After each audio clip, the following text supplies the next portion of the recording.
자, 단기 임대에 대해서 이제 관심이 너무 뜨겁고 많으셔가지고 어차피 이건 에어비앤비하고 중첩이 될 수밖에 없는 겁니다, 여러분. 이제 지금 진행하고 있는 곳은 제가 파티룸으로 운영을 하고 있는 곳이고요. 이것도 거의 뭐 단기 임대라고 똑같이 볼 수 있죠. 그래서 여러분이 많이 단기 임대나 에어비앤비에서 저도 에어비앤비를 물론 강남 역삼에다 하고 있습니다. 그래서 이 하고 있는 것들에서 하나하나씩 이게 단계를 밟아 올라가시면 이제 결국은 이제 공간 대여업이라는 것으로 여러분이 좀 전환을 하게 되시는데 음, 제가 난도장으로 느껴봤을 때는 그냥 가만히 임대하고 있는 월세나 전세, 전 전세를 특히 좀 좋아하는 편인데 재개발에 전세 주고 그 돈 거의 안 들여가지고 사는 걸 좀 좋아하는 편이고요, 경매로. 그게 이제 난도가 제일 쉽고요. 그러니까 지금 생활비가 계속 나오는 여러분이 사업성으로 이렇게 수익을 내셔야 되는 그런 이제 직종으로 이렇게 옮겨가신다고 쳤을 때는 지금 이제 소행님하고 같이 하게 된 이유 중에 하나가 여러분이 이제 현금 사정이 좀 많이 안 좋을 수도 있으니까 그 임대 물건도 여기서 소개를 할 예정이에요, 여러분. 찬성하세요? 지금 전부 다 경매 다 낙찰받아가지고 운영할 수 있는 것만은 안 될 거 아닙니까? 그죠? 그게 제일 좋아요. 물론 주인도 간섭 안 하고 지금 내가 뭐 그 사람에게 권리금 못 받고 뺏기고 이런 건 없으니까 좋은데 사정이 다들 다를 수가 있으니까 오늘 설명드리는 강의는 최대한 지식적인 측면이 앞쪽 부분에 있을 거고 뒤에는 거의 물건 소개일 겁니다. 그리고 다음 다다음 주가 가면 일단 이 강의 자체는 처음부터 가서 에어비앤비가 뭐고 막 이렇게 가르쳐가지고 여러분 학문적 성과를 내는 게 아닙니다. 낙찰받는 게 목표고 물론 하는 게 목표니까 무조건 임대 물건도 막 뿌려 드릴 거고 이건 소장님이 이제 주로 뿌리실 거예요. 지금 뭐 거의 소장님을 소장님이 지금 임대 물건 소개하고 이 규모 청소업체 규모랑 이렇게 해가지고 에어비앤비랑 단기 임대까지 합치면 우리나라에서 소장님보다 좀 많이 하시는 분 없지 않을까요, 여러분? 믿을만 하시죠? 저는 이제 경매 물건은 다 뿌려드릴 예정입니다. 2월 28일까지 나오는 거는 제가 최근 6월까지 거의 2주에 한 번씩 계속 킵업해가지고 권리 이상 없는 거 혹은 권리가 이상이 있는데 들어가면 싸게 살 수 있는 거 이런 것들을 여러분들 다 소개시켜드릴 예정이에요. 이렇게 진행할 겁니다. 괜찮으세요? 마음에 들면 1번. 여기는 하는 게 목표입니다. 배우고 싶으면 등기부 같은 걸 들으셔야 돼요. 알겠죠? 내 실력이 는다. 내가 좀 처음부터 좀 기초를 밟아서 차근차근 하고 싶다. 그러면 등기부 수업을 듣거나 아니면 제 유튜브 강의에다 40강 이제 찍어갖고 올려놨어요, 여러분. 저에게 좀 꿈이 있어요. 여러분이 결코 자기 자신을 지키고 자기 가족이나 친구들을 지켜내는 데 있어서 좀 이렇게 역할을 하셨으면 좋겠다는 꿈이 있습니다. 저를 만나신 분들은 그랬으면 좋겠다. 왜냐면 저도 그렇게 사기를 당하고 잃어봤고, 되게 힘든 시절을 많이 보내봤기 때문에 저를 탈출시켜준 게 그 지식이었거든요. 그러니까 그거를 조금만 갖고 있으면 좋겠다는 생각이 들어서 바로 현장에서 이렇게 할 수 있는 수업에 들어오시면은 정말 안 들려요, 아무것도. 선생님이 하는 말을 한 50%도 못 가져가실 겁니다. 그래서 대출이네, 마인드네, 세금이네 하는 것들 있잖아요. 여러분이 뭐 하려고 할 때 다 장애물로 작동하는 것들. 이를테면 내가 등기부를 보고 있는데 거기에 글자를 읽을 수가 없는 거. 이런 거. 그다음에 헌법도 120조까지 있는 게 너무 쉬운데 그 헌법 내용 자체를 몰라가지고 계엄이라는 말에 대해서 여러분이 분노를 할 수가 없는 이런 상황. 그래서 이상한 사람들의 말에 이상하게 휩쓸려 갈 수가 있는 그러니까 우리가 되게 정상적인 사고를 하고 있는 사람의 범주를 자꾸 넘어가려고 그러면 안 돼요, 여러분. 우리는 양극단의 정규분포 곡선에서 양극단을 빼고 가운데 동그랗게 올라온 정도의 사람의 수준에서 생각을 해야 됩니다. 이런 걸 통칭해서 부를 때 상식이라고 불러요. 이 상식적인 사람의 범주 내에 있어야 여러분이 이제 조금 더 많은 기회를 찾고 사고를 할 수가 있습니다. 왜냐하면 양극단에 있는 쪽으로 거래가 일어나는 게 아니거든요. 중간에서 사람들이 많이 거래가 일어나요. 이 느낌 아시겠어요? 이것도 그대로 옮겨보면 단기인데도 완전 좋다고 하는 사람은 좀 제끼셔야 돼요. 완전 나쁘다고 하는 사람도 좀 제끼시고 중간 어디쯤에서 우리 인생 내들이 흘러가지 않을까? 그런 생각을 하시면서 가셔야 됩니다. 그래서 여러분이 그런 걸 지켜낼 수 있는 방법들은 제가 유튜브로 40강을 찍어놨어요. 정말 가나다라부터 A, B, C, D를 찍어놨으니까 제가 별로 아직 뭐 인지도가 없는 사람이다 보니 뭐 조회수는 얼마 안 나오지만 아직까지 그렇게 설명해 주시는 분이 없다는 생각이 좀 많이 들었거든요. 그래서 어, 1강부터 40강까지 한 5분에서 10분 내외의 영상으로 만들어 놨으니까 한번 보고 어디든 들어가시면 부동산 강의 어디든 들어가실 때 그 지식을 가지고 들어가시면 어, 그 수업에서 원하는 바를 제가 생각할 때는 한 반 이상은 더 많이 얻어갈 수 있을 것 같다는 생각이 듭니다. 공감하시면 2번 40개 영상을 만들기 위해서 한 거의 7주가량 소요했어요, 여러분. 그러니까 한 2달 정도 썼죠. 그러니까 꼭 한번 들어보고 오십시오. 그럼 이것도 더 잘 들릴 겁니다. 제가 하는 말 속에서 뭔가, 이거 물어보는 건 너무 부끄러운 거 아닌가라고 생각해서 안 물어보시는 분들도 있거든요. 그런 것들도 어, 좀 없어지실 거예요. 이를테면 엄청 잘하시는 분 중에서도 아직 도시형과 오피스텔 모르는 분들 많이 봤죠. 무료특강 같은 데서. 그게 그 사람만 있는 게 아니거든요. 솔직하신 분들은 자기가 모른다고 얘기를 하는 거고, 대충 알고 있는 사람들은 그냥 얘기를 안 하는 거거든요. 그래서 1주차는 그냥 제가 대략적으로 이걸 설명드린다고 말씀은 드렸지만, 이 말씀드린 걸 위주로 갈 때, 다른 것들도 다 글씨를 볼 수 있고, 그 다음에 경매 물건을 검색할 수 있고, 그걸 분석할 수 있는 내용들은 살짝 곁들여 볼게요. 아시겠죠? 그럼요. 다 공개되어 있죠. 다 무료입니다. 다 무료. 저는 꿈이 있다니까요, 여러분. 최소한 그 정도는 알고 어딘가를 들어가셨으면 좋겠어요. 거기 있는 거 그냥 다 뭐 알기만 하면 거의 중수 이상급은 되니까요. 아시겠죠? 자, 보겠습니다. 제가 한번 정리를 해봤어요. 네 개로 정리하면 어떻게 되냐? 여러분은 아파트는 단지라는 말을 많이 들어보셨을 겁니다. 이거는 이제 외국인들이 물어볼 때는 컴플렉스라는 말로도 많이 물어봐요. 그래서 여러분 컴플렉스 있다 이렇게 드시면 컴플렉스가 복합단지구나 이런 생각을 하시면 됩니다. 아파트라는 우리가 생각하는 개념이 다른 나라엔 있지 않아요. 아시겠죠? 지금 이제 몽골에는 수출이 되고 있고요. 동남아 일부 지역의 쌍용건설이나 이런 데를 수출을 좀 하고 있고, 유럽이나 미국에도 저는 조만간 10년 이내에 아파트는 수출 상품이 될 거라고 생각을 하기 때문에, 이제 세계 어느 지역을 가도 이제 우리 한국 아파트 단지 같은 곳을 볼 수 있게는 될 거예요. 근데 아직은 아니에요. 아직은 아니에요. 쟤들이 생각하는 맨션, 일본이 생각하는 맨션 개념도 아니에요. 맨션은 오피스텔하고 가깝습니다. 그래서 미국에서 생각하는 스튜디오 아파트먼트나 아니면 어떤 다른 형태의 1, 2인 혹은 3, 4인 주거 개념도 오피스텔로 가야 돼요, 사실은. 아파트가 아니에요. 요 느낌 일단 아시겠다, 1번. 우리나라 되게 독특해요. 아파트는 한국에만 있다는 걸 아셔야 돼. 혹시 지금 안 들리세요? 제가 자꾸 소통하는 이유는 뭔가 끊겼을까 봐 그래요, 지금. 끊기면 얘기해 주세요. 지금 제가 쓰던 컴퓨터를 쓰는 게 아니라 한 컴퓨터를 좀 초기 세팅을 해갖고 쓰다 보니까 아까 같이 조금 미숙한 지점이 있었습니다. 알겠죠? 그리고 지금 제가 알려드릴 건 뭐냐면 법적 분류를 지금 주택법으로 하고 있냐 아니면 건축법에서만 규정을 하고 있는 업무시설이냐 이렇게 얘기를 좀 하고 싶은데 오피스텔 하나 빼고 여기 세 개는 다 지금 주택법이라고 생각을 하셔야 되고 그다음에 재개발 가능성하고 재건축 기대가 됐다는 재산 가치라고 제가 정리를 해놓은 건 뭐냐면 오피스텔하고 도시형은 일단 재산 가치에서 좀 빠뜨리는 개념이 있습니까? 여러분이 지금 수업에 들어오신 목적이 내가 재개발 지역에 서울 지역 들어갔고 역세권에서 재건축되고 재개발되는 걸 볼 거야라고 생각하시면서 이 물건을 사시면 안 돼요. 그래서 제가 무료특강 때도 전부 다 알려드렸지만 전세가하고 감정가하고 큰 차이가 없다는 걸 보여드렸죠? 그거는 인지하셨죠? 그걸 다들 놀라시는 것 같던데 보니까. 전세가하고 매매가가 거의 비슷하다. 서울 핵심 급지라고 하더라도. 이것까지 인지하셨어요? 이거 인지하신 분이 봐.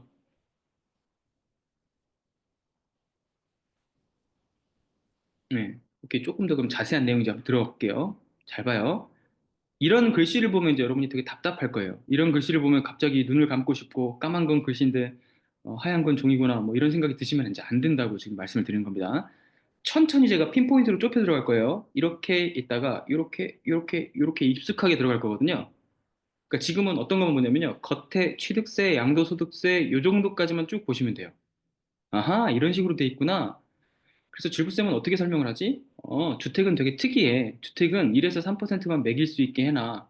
그러니까 아파트 빌라 쪽을 보세요. 1주택을 가지고 있거나 2주택을 가지고 있거나 보통 혜택을 좀 주는 기분이 들어야 돼요. 취득세는 원래 2주택 8, 12 이렇게 가는데 2주택자까지는 이제 똑같아요, 여러분. 이건 옛날 기준으로 좀 정리를 했고, 제가 지금 혜택을 주고 있다는 개념을 설명하기 위해서 이렇게 만들어 놓은 거예요. 이거 이해되시죠? 들어옵니다. 여기 좀 잘못 기록된 게 있네. 1주택자가 1에서 3이라고 하는 건 뭐냐면, 우리는 거의 다 1.1 생각하면 돼요. 근데 고주택, 고액이라고 하는 건 여러분 보통 12억 이상 되는 거, 15억 이상 되는 거, 이런 거 얘기해요. 우리가 이런 걸 할 건 아니기 때문에 그 이하 금액에서는 1.1%입니다. 이해되시죠? 그런데 지금은 어떻게 바뀌었냐면 2주택자도 1.1이에요. 3주택부터 12%는 맞아. 근데 투기 과열 지구가 아니면 2주택자에 적용하던 8을 적용합니다. 지금 이 말이 들렸다 4번.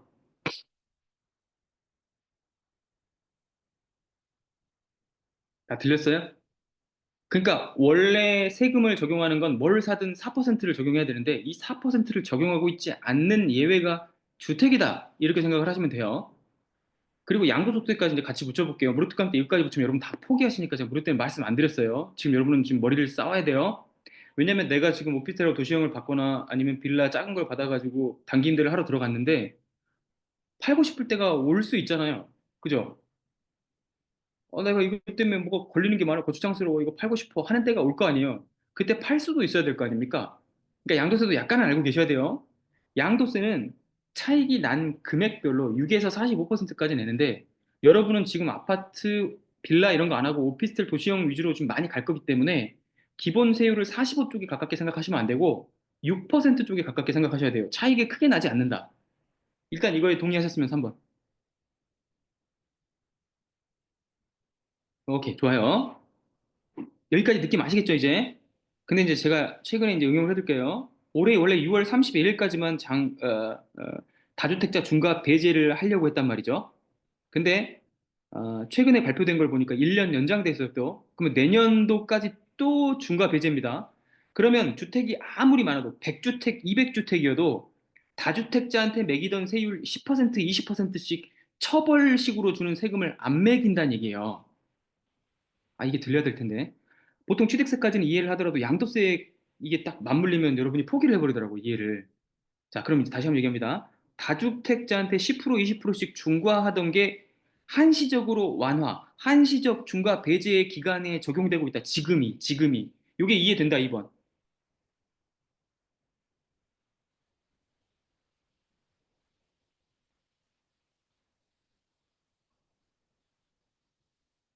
이 반응이 늦게 오길래 또 끊긴 줄 알았네.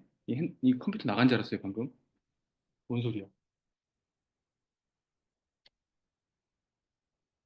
이거 이해 안 됐구나. 다시. 두 명밖에 2번을 안 쳤어. 다시 간다. 용어를 한번 좀. 그렇죠. 저 말이에요. 깔로니코는 정확히 얘기했어. 원래 24년까지였어. 24년 6월까지였어요. 이제는 25년 6월까지 1년 더 연장한 거예요. 이해되시죠? 그러면 25년 6월에는 별 수 있냐? 아니요. 한 1년 더 연장할 것 같아요. 제 예상이에요, 예상.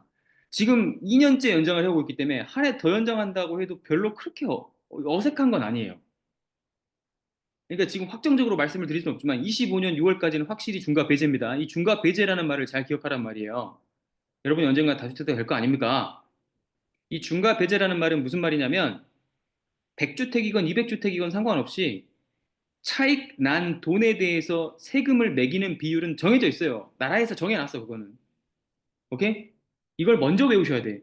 6%에서 45%로 정해놨어요.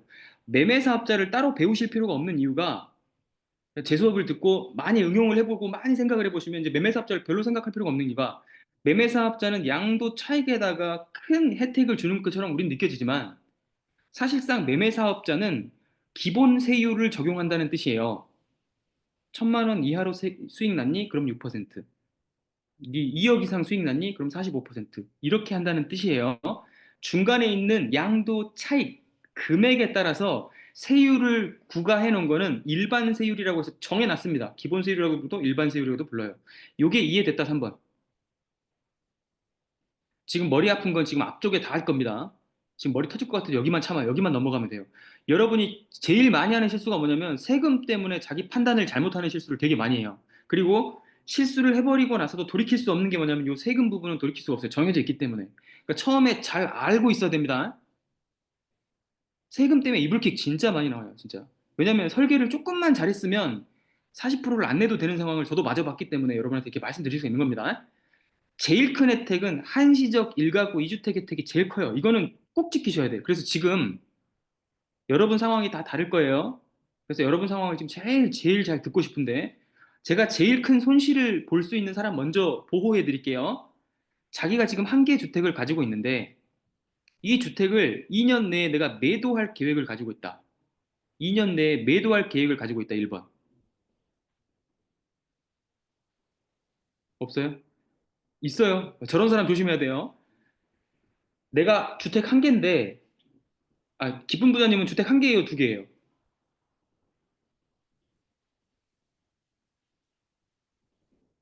한 개야, 두 개야? 한 개? 두 개? 두 개? 두 개. 저러면 더 조심해야 돼요. 한시적 일가구 이주택 제도는 지금 이주택 지킬 때 한 주택 사고 나서 1년 지난 시점에서 두 번째 주택 산 것까진 맞아요. 기쁜 부장님 이렇게 설계 잘 하셨어요. 이 설계 잘못하시면 비과세 안 됩니다. 이 설계는 하셨어? 이건 하셨겠지. 두 채를 갖고 있으면. 이 정도는 공부하셨을 것 같은데. 빨리 대답해 주세요.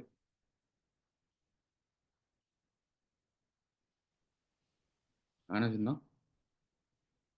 하나 사고 나서 1년이 지난 시점에 두 번째 걸 산 건 맞아요? 둘 다 주택이라는 가정하에 어디 가셨나 보네. 제가 대답 그냥 대신 하겠습니다. 이거 컴퓨터 끊긴 거 아니죠? 비규제 지역 뭐든 상관없어요. 그러니까 여러분 제가 여러분에게 기본을 갖춰드리고 하고 싶은 게 이런 거예요. 비규제 지역이면 뭔가 다를 거라고 생각하는 거. 기본적으로 적용되는 법칙이나 원칙이나 세금률은 똑같습니다. 그러니까 기본 세율이라고 하는 거, 기본 원칙이라고 하는 거는 꼭 탑재하고 있으셔야 돼요. 이건 어딜 가도 똑같기 때문입니다. 1년 텀은 반드시 있어야 비과세를 할 수 있습니다. 네, 임대료만. 지금 만약에 한시적 1가구 2주택 제도가 있는데 1년 지나지 않은 하루라도 어기면 안 돼요. 하루라도 더 먼저 사버렸다. 그러면 이제 비과세 혜택은 날아간 거예요. 그리고 1년 지났는데 두 번째 주택을 샀어. 근데 두 번째 주택을 팔 때 비과세가 아니에요. 이것도 까먹으면 안 돼요. 앞에 첫 번째 주택을 살 때가 비과세입니다. 그러니 지금 이 두 개를 애매하게 갖고 있는 사람들은 자기 명의를 활용해서 뭔가를 하시면 안 됩니다, 지금. 도시형을 사든 아파트를 사든 빌라를 사든 오피스텔도 주거용으로 활용을 해버리면 앞에 비과세로 지금 차익이 많이 났던 이 애를 매도할 때 얘가 그냥 세율 적용이 돼요. 비과세가 안 됩니다. 이거는 지금 꼭 해당되는 사람 적어놓으세요. 이게 해당이 안 된다는 가정하에 혹은 해당된다 하더라도 나는 다른 사람의 명의가 있다라는 가정하에 수업 진행할 거예요. 이게 제가 왜 그렇게 하냐? 여러분이 2년, 3년 열심히 단기임대로 번 돈을 앞에 첫 번째 주택 팔 때 비과세로 받으면 그거보다 훨씬 더 많이 벌 수 있어요. 다 까먹어 버릴 수가 있어요. 얘기하는 겁니다. 이게 이해됐다 1번.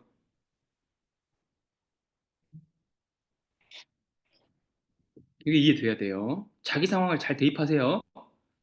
특히 기쁜 부자님은 앞에 거 팔 그 계획이 있으시면 꼭 다른 사람 명의로 하셔야 돼요. 아니면 법인으로 하시거나. 그래서 오늘 제가 법인 하는 사람을 알려드릴 거예요. 비과세 주택 설계가 돼 있는 사람들은 본인 명의 갖고 뭘 하시면 안 됩니다. 단기 임대를 하실 때. 알겠죠? 오피스텔도 하시면 안 돼요. 상가를 사는 거는 사실 주택법에 적용을 안 받으니까 괜찮은데 그 상가를 샀을 때 누가 전입신고를 거기다 해버리면 안 돼. 리스크가 커요. 알겠죠? 예, 기쁜 부자님 법인으로만 하는 거예요.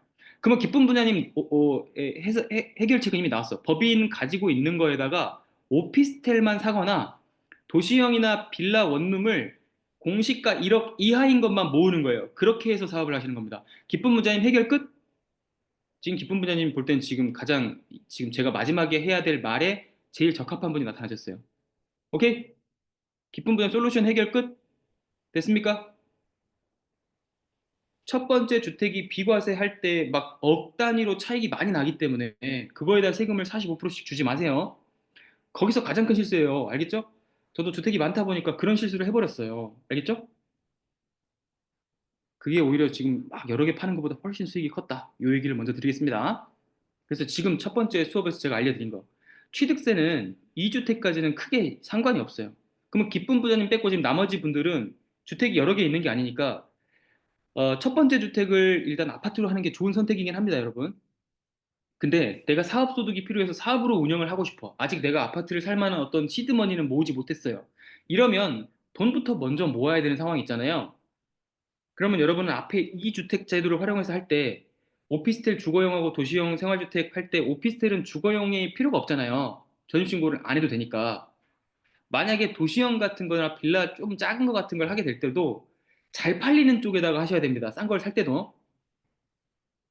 자, 자기가 지금 무주택인데 사업으로 단기 임대를 활용해 보고 싶어. 그럼 2주택까지는 내가 이걸 할 수가 있는데 하더라도 잘 팔리는 역세권 주변에다가 내가 하겠다고 생각을 하셔야 된다. 이거 이해되시면 1번. 지금 현희님 같은 경우는 사실 그 자기 명의를 태웠고 에어비앤비를 해버렸으니까 단기 임대인데 임대로 가는 것도 방법이긴 해요. 자기가 지금 무주택인데 하나 더 설명을 할게요. 무주택인데 나는 그래도 CD를 모아가고 있는 과정에서 내 명의로 사는 거는 정부 혜택, 디딤돌 대출도 받고 싶고 어떤 것도 하고 싶어. 그럼 자기 명의는 남겨놔야 돼. 이러면 지금 여기서 소개해주는 임대 물건 위주로 많이 보셔야 됩니다. 아니면 가족 명의를 가져와가지고 오피스텔이나 도시형을 설계를 하시건가. 주택이 세팅된 분들의 명의를 가지고 와서 그분들을 하고 같이 하던가 이런 식으로 해야 됩니다. 설계가 이해되면 2번. 지금 세금하고 여러분이 실수할 수 있는 부분 설계를 미리 해놓겠습니다. 이거 이해됐다 2번. 자, 이제 계략적으로 봤죠? 넘어가 볼게요, 그러면. 여러분이 주상복합을 아파트라고 생각하잖아요. 그럼 주상복합과 아파트는 어떤 차이가 있는지 설명을 한번 드려볼게요. 주상복합은 주택이라고 하는 아파트에 상업시설이 들어있는 거예요. 특히 어떤 거냐면 1층부터 4층까지가 주로 상업시설이 많이 들어있습니다. 그래서 미용실부터 시작해가지고 마트도 있고요, 막 학원도 엄청 큰 거 있고, 스포츠 센터도 있고, 막 그러면서 지하까지 엄청나게 많은 게 있고, 위에는 아파트처럼 등록이 돼 있고, 이러면 건축물 대장을 떼보면 4층, 5층까지는 상가라고 등록돼 있고, 판매시설이든 뭐 사무소든, 그 이상부터는 아파트, 즉 집합 건물 혹은 건축물 대장상에는 아파트로 등록이 돼 있어요. 이거 이해되시면 1번.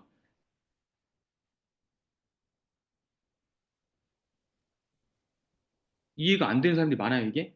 주상복합은 할 수 있겠죠. 그러니까 여러분이 주상복합이라고 느끼는 개념은 여러분이 공부상, 즉 공적인 장부에 나오는 단어가 아니란 얘기예요. 근데 주상복합을 제가 왜 설명드리냐? 주상복합하고 가장 비슷하게 생긴 게 오피스텔이에요. 이걸 설명드리려고 그래요. 요거 이해되시면 1번. 그리고 그 주상복합의 짝퉁스러운 좀 더 작은 버전이 도시형 생활주택이라고 생각하시면 돼요. 요게 이해되시면 1번. 즉, 다시 한번 설명드리지만 주상복합은 아파트 단지처럼 큰 대단지가 아니에요. 빌딩 두 개인가 세 개에 올라가 있거나 아니면 한 개에 올라가 있는 걸 주상복합이라고 합니다. 요즘에는 어떤 아파트 단지는 재개발을 하게 되면 아파트 단지를 구성해 놓고 입구 쪽에다가 두 개 정도는 주상복합을 세워가지고 거기 오피스텔 동으로 하거나 주상복합 동으로 하는 경우들이 있어요. 그거는 기존에 상가를 갖고 있던 사람들한테 거기를 배정해주기 위해서 지어낸 자구책에 불과합니다. 이게 이해가 되시면 1번. 이게 이해됐어요? 좋아, 좋아. 천천히 갈게요. 아직 내가 조금 요 이해가 잘 안 된다고 생각하는 사람 2번 한번 쳐봐요. 2번. 속도를 조절할게요. 없어요? 그럼 넘어갑니다. 우리가 받을 건 어떤 거냐? 볼게요. 주상복합이나 오피스텔이 왜 재건축에 포함이 안 되고 재개발에 포함이 안 되는지 잘 볼게요. 봐봐요. 여러분은 집중적으로 탐구해야 될 지역이 어디냐면 서울 어디든 개발될 곳을 좀 보고 싶은 분들 있죠. 부산이든 어디든. 구성남 지역, 즉 위례 신도시라고 하는 곳에 옆에 가보면 여기가 위례입니다. 여기 위례 신도시예요. 산성역 인근에 있는 구성남 지역이 있어요. 신흥동이라든지 산성 복정, 태평, 상대원 이런데, 단대동 이런데 여기를 가가지고 좀 돌아보시는 게 도움이 많이 됩니다. 여기는 재개발의 성지라고 볼 수 있어요. 제일 처음 산성역 포레스티아가 위례 신도시하고 비슷한 급지로 생겨나더니 얘가 올라가서 대장이 되는 걸 보고 바로 산성자이가 단지가 1, 2, 3, 3단지가 동시에 개발이 돼버립니다. 물론 단대프루지도 개발됐고요. 이렇게 개발이 되면서 최근에 완전 미분양이 안 나고 완전 전면 분양 다 완료했던 해리스톤까지 분양 완료를 했어요. 그리고 삼성포레스테는 뭐 4억대, 5억대 했던 게 지금은 12억 이상 가고요. 여기들은 다 10억대 갑니다. 그런데 여기 앞에 하나 딱 주상복합 아파트가 있었거든요. 그거는 재개발을 할 때 이런 식으로 빼버리는 거예요. 잘 봐요. 내려갈 때 여기가 포레스티아입니다. 멋있죠? 여기는 아직 개발 안 됐으니까 아까 지도상으로 봤을 때 여기 보이시죠? 이쪽 지역이에요. 근데 저기 보니까 셀레스빌이라고 해서 이상한 아파트가 한 개 있죠, 이렇게. 생뚱맞죠? 포레스티아, 산성, 자이 전체 1, 2, 3, 4단지 있고 있는데 1, 2, 3단지 입구 앞에 딱 박혀 있는 알바끼 같은 느낌이 하나 있어요. 얘가 주상복합이에요. 5억짜리. 그런데 117세대니까 만약에 아파트를 한 채씩 줬으면 수익성이 굉장히 낮아지게 만드는 건물 한 개 동이었겠죠. 이 느낌 아시겠죠? 그러면 이게 수익성이 낮냐? 아니요. 이런 게 수익성은 높아요. 월세를 줄 때도 그렇고 쌀 때부터 가지고 있었던 사람들은 굳이 이걸 팔 필요를 못 느끼는 겁니다. 그래서 여러 지점에서 맞닿아 있는 영역을 공부하시는 게 단기 임대 에어비앤비예요. 오케이? 본인이 임대를 주고 있는데 그게 재개발 돼버릴 수도 있어요. 재개발에서 빠질 수도 있고 이런 것들을 염두에 두고 가시라는 말이에요. 이해되시죠? 이게 이해됐다 3번. 그러니까 설명을 지금 이렇게 자세히 드리는 건 이번 시간이 마지막일 거예요. 나머지는 이제 물건만 던져줄 겁니다. 근데 반드시 기억하시라고요. 알겠죠? 반드시. 아파트랑 빌라 투자하는 거랑은 다른 거예요, 여러분. 여러분은 지금 월세를 계속해서 만들어내는 수익형 상품. 내 돈을 최소로 투자해가지고 내 경매로 낙찰을 받으면 얘가 황금알을 낳는 거위처럼 내 노력에 따라서 계속해서 단기 임대로 월세를 내 월급을 만들어주는 그런 개념으로 이해하고 들어오신 거 맞죠? 그렇게 생각하는 게 맞다면 5번. 그럼 잘 오신 거예요.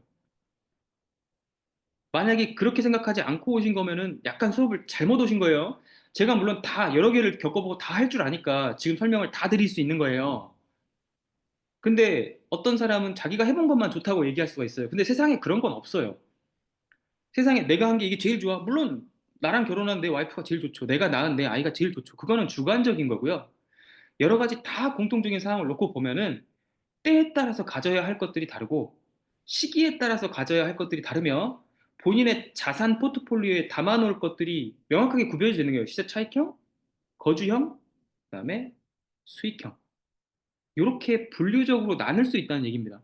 지금 여러분은 수익형 상품을 안내하는 질부의 강의에 들어오신 겁니다. 제가 이것만 잘하는 게 아니고 다른 것도 할 줄 알아서 그냥 이거를 연결해 드리는 거예요. 그래서 폭넓은 시각으로 좀 볼 수 있었으면 좋겠어요. 그래서 자기 실거주가 있는데 혹여나 수익형 상품 투자를 잘못해서 이 실거주에서 받을 수 있는 비과세 혜택을 망쳐버릴까 봐 걱정이 먼저 된다는 말씀 드렸던 거예요. 제가 드리는 지켜드리고 싶은 이유를 알겠으면 2번.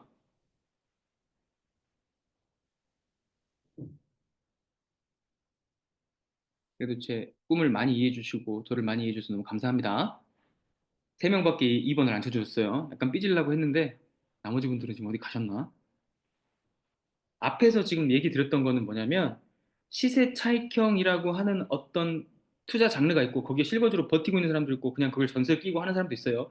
이런 방식의 투자도 있는데 그런 방식의 투자는 사실 실거주와 맞닿아 있기 때문에 큰 신경을 쓰지 않아도 되는데 여러분은 지금 사업이라고 하는 거를 목전에 두고 임대와 병행해가지고 어떤 것이 더 나을까라고 하는 저울질 속에서 경매라는 방법을 택해서 투자금을 최소화한 상태에서 수익형 상품을 가지고 어떻게 내가 사업을 해볼까라는 생각을 하는 그런 수업에 들어오셨다는 걸 말씀드렸습니다. 그래서 여러분이 핵심 가치로 두고 갈 것은 두 개입니다. 오피스텔하고 도시형 생활주택이 주로 경매에 많아요, 이런 게. 물론 빌라로 등록되어 있는 것도 원룸형으로 나온 것들도 있지만 그건 좀 가끔 있는 거고요. 여러분 눈에 엄청나게 많이 등장하는 건 거의 다 오피스텔일 거예요. 오늘 제가 추천드리는 건 오피스텔 70%, 도시형 한 20%, 10%가 빌라 10평 이하 이겁니다. 지금 여러분이 비율을 이 정도로 생각을 하시면 참 좋아요. 줄부가 말하는 게 지금 이해가 됐다 1번.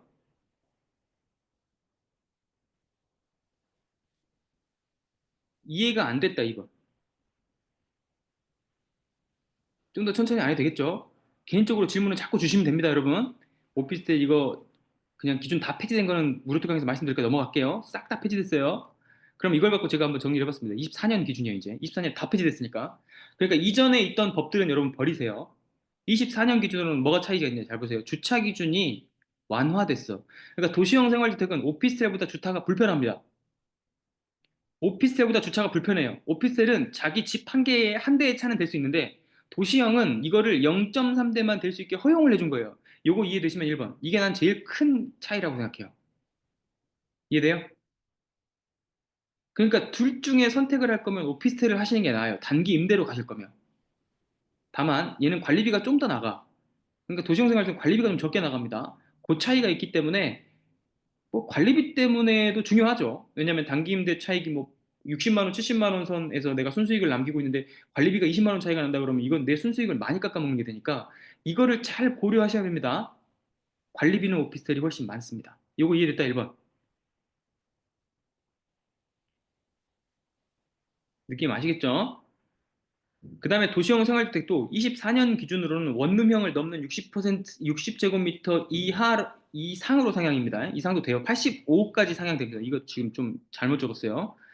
그 다음에 오피스텔도 115 규정을 깨버렸어요. 완전히 위로 크게 지을 수 있어요. 요거 이해되시죠? 그 다음에 제일 중요한 거는 이제 도시형 생활주택은 주택법에 적용이 되니까 취득세가 1.1%. 그리고 일반 세율을 외우시고 있어야 돼요. 여러분은 6%에 가깝게 차익을 낼 겁니다. 차익이 거의 없거나 전세하고 붙어 있으니까. 그리고 시간이 아무리 지난다고 해도 얘가 많이 가격이 올라주거나 이런 물건들이 아니라는 걸 잘 기억하고 있어야 돼요. 그러니까 양도 차익은 크게 생각하지 말라. 그래서 만약에 양도 차익에 대한 걱정 때문에 법인이나 다른 걸로 가려고 생각을 하신다. 이거 잘못하시는 겁니다. 상관이 없어요. 어차피 차익이 크게 나지 않기 때문에 그냥 개인이 갖고 있어도 똑같아. 법인으로 할 필요가 굳이 없어. 법인으로 하는 이유는 아까 제가 전반부에 설명했던 거랑 똑같습니다. 전반부에 뭐 설명했어요? 내가 갖고 있는 주택이 있는데 아파트가 차익이 크게 났어. 내가 핵심 급지의 아파트를 가지고 있거든. 근데 이 아파트가 한 3, 4억 차익이 나는데 나는 이걸 비과세를 받고 싶어. 이게 크거든요, 훨씬. 오피스텔 얘 지금 단기임대로 10년 운영해도 그 차익이 안 나와요. 근데 그걸 유지하고 싶은데 이걸 내가 사업성으로 해야겠어. 그럴 때 어떻게 하면 좋아요? 라고 물어보면 법인으로 하라는 얘기입니다. 제 포인트를 잡았나요, 여러분? 양도소득세나 취득세를 아끼기 위해서 법인을 사용하는 게 아니에요, 이게. 오케이? 요걸 좀 잡으셨으면 좋겠어요. 그러니까 아까 특히 기쁜 부자님 같이 이런 사연이 있는 거. 내가 지금 차익이 첫 번째 주택인데 크게 나버렸어. 두 번째 주택은 1년 지나서 샀고, 근데 두 번째 주택을 팔려고 하는 게 아니라 갈아타기 형식으로 왔기 때문에 맨 앞에 있는 정든 내 집을 팔고 싶어. 조만간에 팔 기회가 있고, 그리고 내가 이 사업을 운영하고 있는 동안에 이걸 팔아야 할 이슈가 있을 것 같아. 나는 급지 이동도 하고 싶으니까. 이런 생각을 갖고 있으신 분들이 법인을 이용하라는 얘기입니다. 완전 전달됐어요? 만약에 그런 분들이 아니라면 지금 더 단호하게 얘기합니다. 명쾌한 게 주부에서 제일 좋은 거 아니에요? 애매모호한 얘기가 없잖아. 그냥 개인으로 하셔야 돼요. 오케이? 그냥 개인으로 하는 게 훨씬 유리해요. 법인을 만들면 여러 가지 돈이 그냥 부수적으로 다 나갑니다. 기장료도 있고요. 조종료라는 것도 1년에 2번 정도 내야 돼요. 이게 여러분의 월세 수익을 좀 깎아먹는 요소가 많이 됩니다. 게다가 법인으로 갖고 있으면 일단 돈이 들어가. 그래서 거기서 세금적인 유익은 있습니다. 막 비용 처리하고. 근데 처음에 여러분이 두 개, 세 개 갖고 할 때는 비용 처리할 게 그렇게 많지 않거든요. 그래서 비용 처리를 막 한다고 쳐요. 사업처럼 만드는데 10개, 20개를 하면. 그럴 때 또 법인이 필요해요. 이걸 진짜 사업처럼 하실 분들. 지금 현희님 속도로 가면 어쩌면 법인이 필요할 수도 있겠죠. 현희님 올해 안에 10개 하는 게 목표인가요, 혹시? 그러니까 여러분이 지금 갖고 있는 상황마다 다 다르다는 얘기를 하고 싶은 거고, 8개구나. 8개부터는 조금은 고려하실 필요가 있어요. 5개 넘어가시면 현희님은 법인 설계 고려하세요. 지금 상황이 다 다른 걸 좀 규정해 드리는 겁니다. 여기 지금 이 방 안에는 다 있어요. 실거주 1주택으로 가지고 있던 거에 차익이 크게 났어. 난 얘를 지키고 싶어. 법인. 현희님처럼 5개 이상부터 가게 되면 수익이 일단 어떤 사람의 월급 하나를 넘어버리게 되잖아요. 이렇게 되면 비용을 빼가지고 공제받는 게 더 유리할 수 있어요. 이러면 법인. 아닌 분들은 전부 개인. 완전 이해된다, 5번.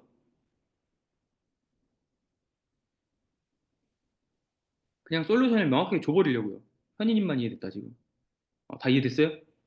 그러니까 지금 여기서 개인적으로 좀 부끄럽기도 하고 해서 대답 못하신 분도 계시겠지만 이걸 듣고 판단을 하세요. 기쁜 부자님 같은 경우에 법인이 조금 유리할 수 있고 현희님 같은 경우에 사업적으로 하니까 이게 법인이 유리할 수 있다. 나머지 분들은 개인으로 하는 게 더 낫습니다.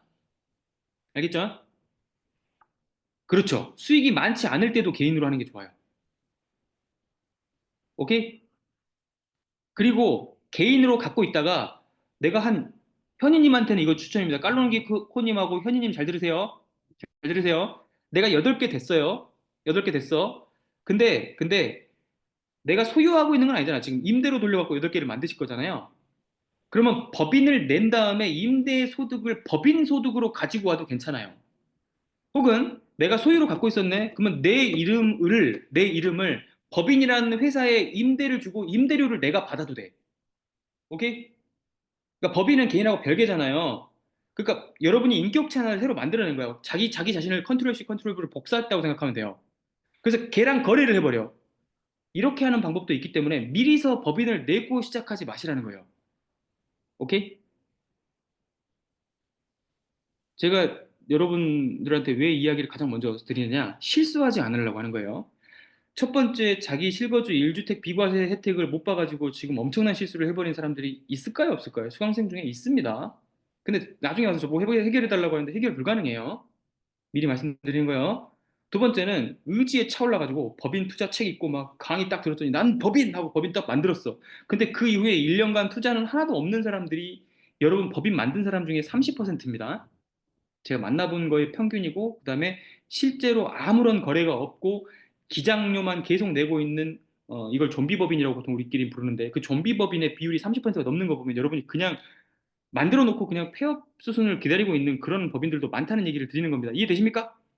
여기 이해되시면 3번. 여기 해보신 분들만 이해가 좀 될 거야. 그러니까 법인으로 전환하는 시점은 뭐냐면 자기가 돈을 좀 많이 벌기 시작했을 때 법인으로 바꾸면 유익하다. 오케이? 가슴이 아파요는 뭘지? 혹시 깔롱이콩님 그렇게 하셨나? 저를 먼저 만났어야 되는데 저 못 막아드렸네. 네, 거래하고 상관없어요. 계속 기장비 돼야 돼요. 미용님은 저것도 모르셨구나. 저럴 수 있어요. 알겠죠? 거래가 하나도 없어도 그냥 뭐 한 건만 거래해도 기장료는 뭐 자기 거래 애초에 계약서를 쓸 때 그렇게 쓰셨겠지.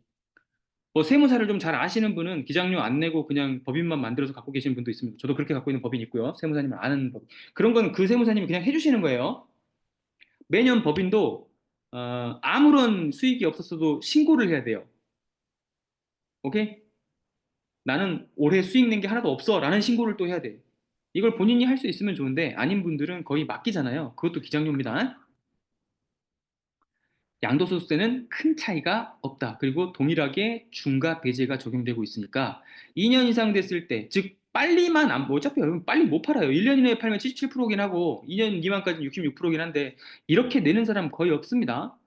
그러니까 이거 매매사업자 고려하는 건 뭐냐면 77%와 66%를 막기 위해서 1, 2년 내에 내가 사고 팔 건데 그때 내가 양도 차익의 계산을 좀 유리하게 일반 기본 세율로 받고 싶어 라고 하는 게 매매사업자 수업이라고 생각하시면 돼요. 오늘 매매사업자까지 사실 끝내버린 거야. 그러니 1, 2년 내에 팔 게 아니면 매매사업자든 법인이든 아직은 필요가 없습니다. 개인으로 하는 게 가장 유리해요. 돈을 벌 때부터 법인으로 바꾸는 거예요.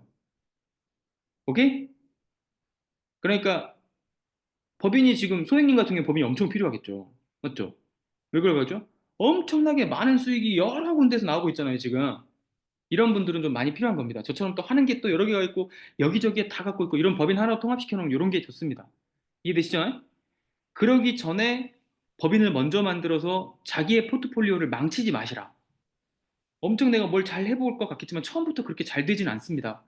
경험이 쌓여야 이게 퍼지는 속도가 있어요. 사람마다 커가는 속도가 다르긴 한데 이게 이해되셨다, 2번. 그러면 이 수업의 목표는 뭐다?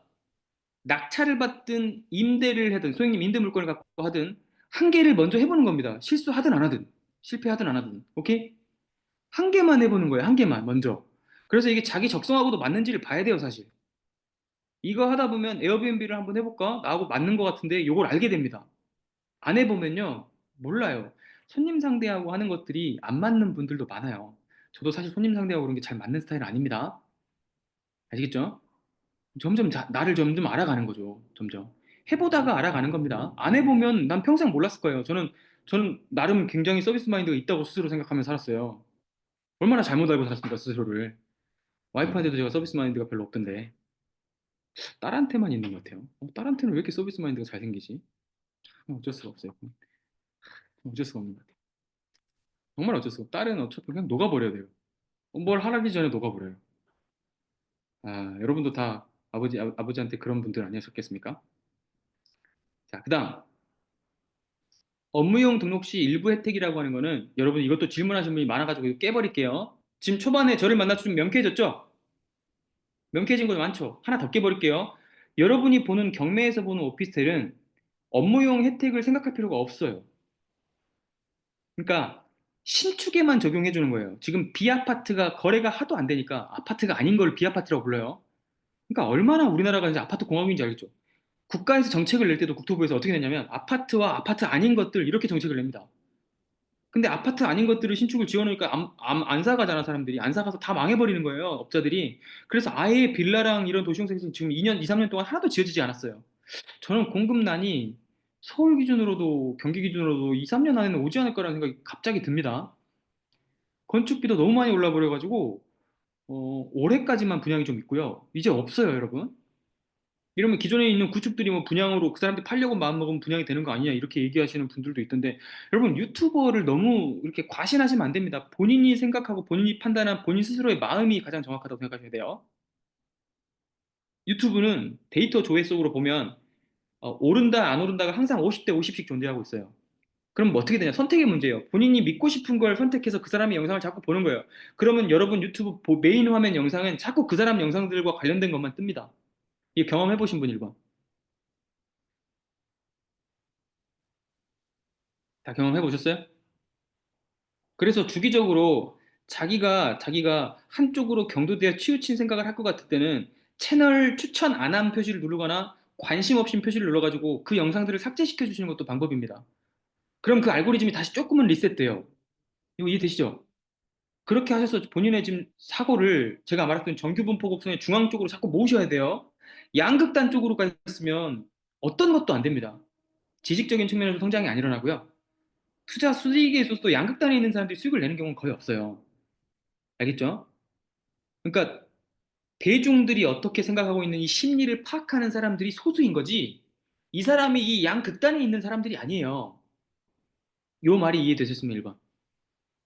이게 안 들릴 만한 말인데. 안 들리죠? 다시 한번 얘기할게요.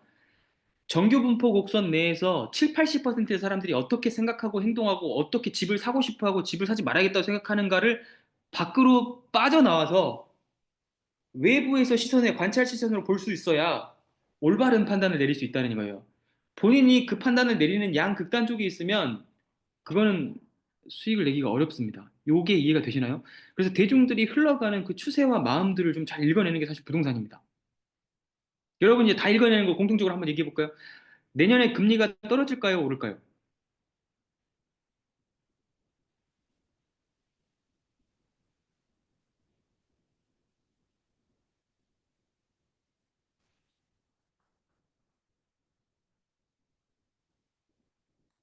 예, 맞아요. 아파트, 빌라, 오피스텔 도생이에요. 지금 여기에 써놓은 것들은 제가 좀 막 옮기면서 좀 잘못 친 것들도 조금 있으니까 여기 잘못 친 거 있는지 보자. 없죠? 한시적 배제됐고, 비사합령 기본세 플러스 10. 아, 이거는 빼세요. 이거는 지금 제가 필요 없다. 이거는 지금 혹시 필기하신 분들 있으면 다 X 치시면 됩니다. 이거 빼세요. 잘못 들어가 있어요. 이건 설명하려고 한 거예요. 신축의 경우에, 오피스텔 신축의 경우에 부가세 면제해주는 혜택 있죠. 요걸 설명하려고 한 겁니다. 이거 빼세요. 나머지는 이상 없어요. 오케이. 다 떨어집니다. 내년에는 이자가 떨어질 수밖에 없어요. 우리가 그럼 언제쯤 생각해야 되냐? 한국은행 금리가 우리가 1%까지 내려갔던 적이 있잖아요. 그때는 앞으로 오를 거다라고 생각을 하셔야 돼요. 이렇게 지표를 추정하는 겁니다. 알겠죠? 그럼 내년에 사람들이 집을 더 많이 살려고 할까, 안 살려고 할까? 이거는 여러분이 흐름을 보실 수 있어야 돼요.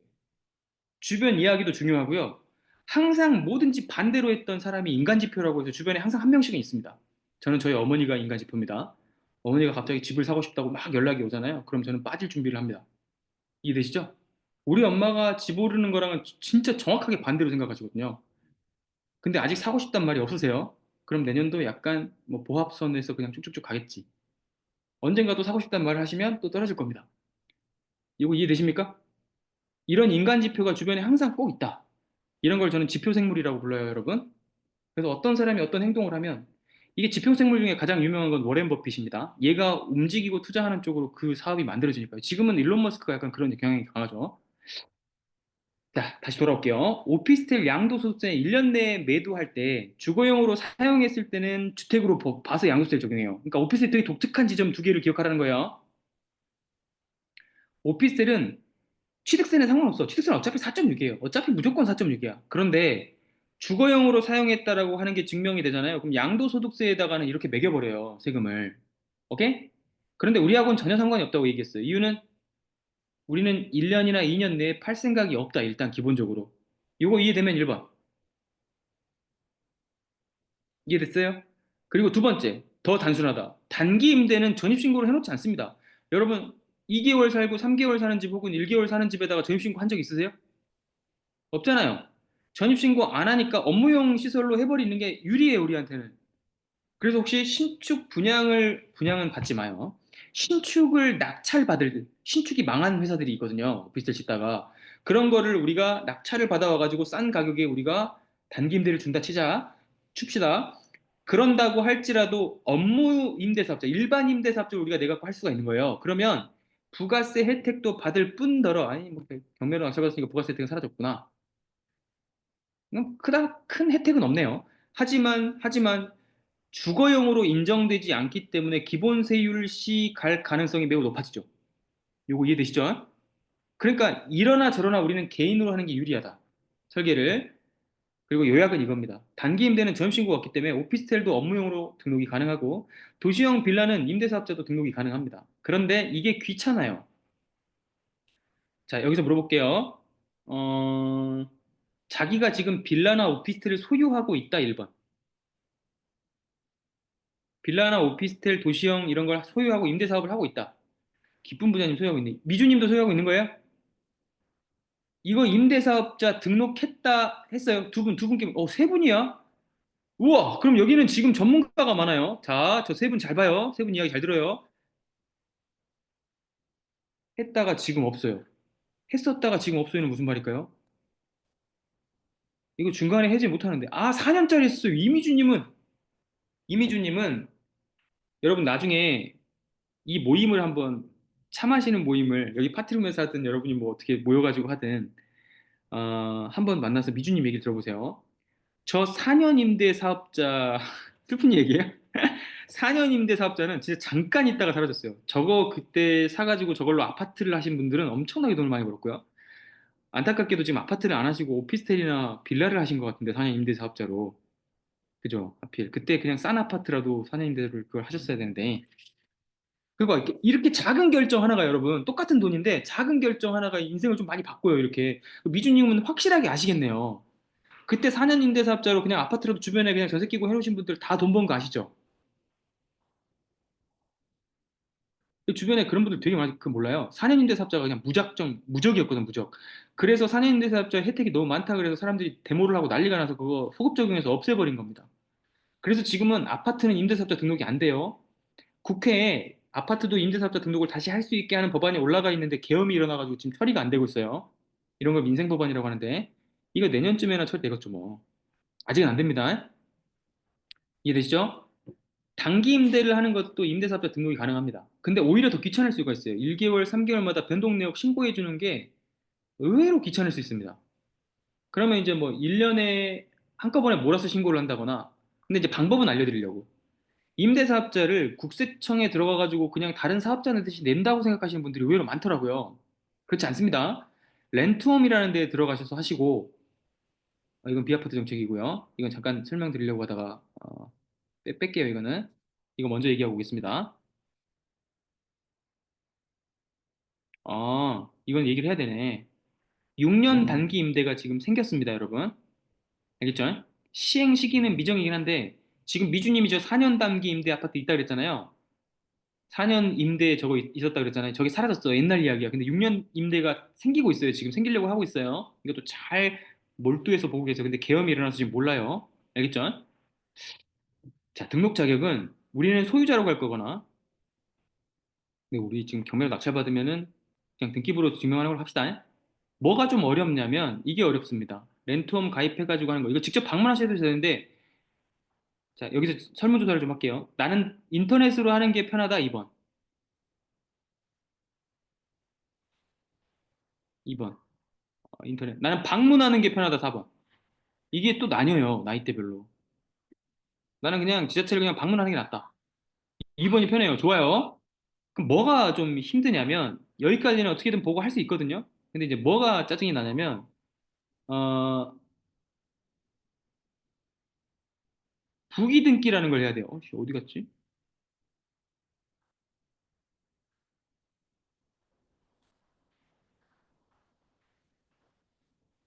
요게 의무입니다. 20년 12월 10일 이후. 자기가 부기 등기라는 걸 안다, 1번.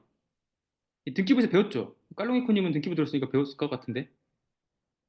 나는 부기 등기라는 걸 안다, 1번.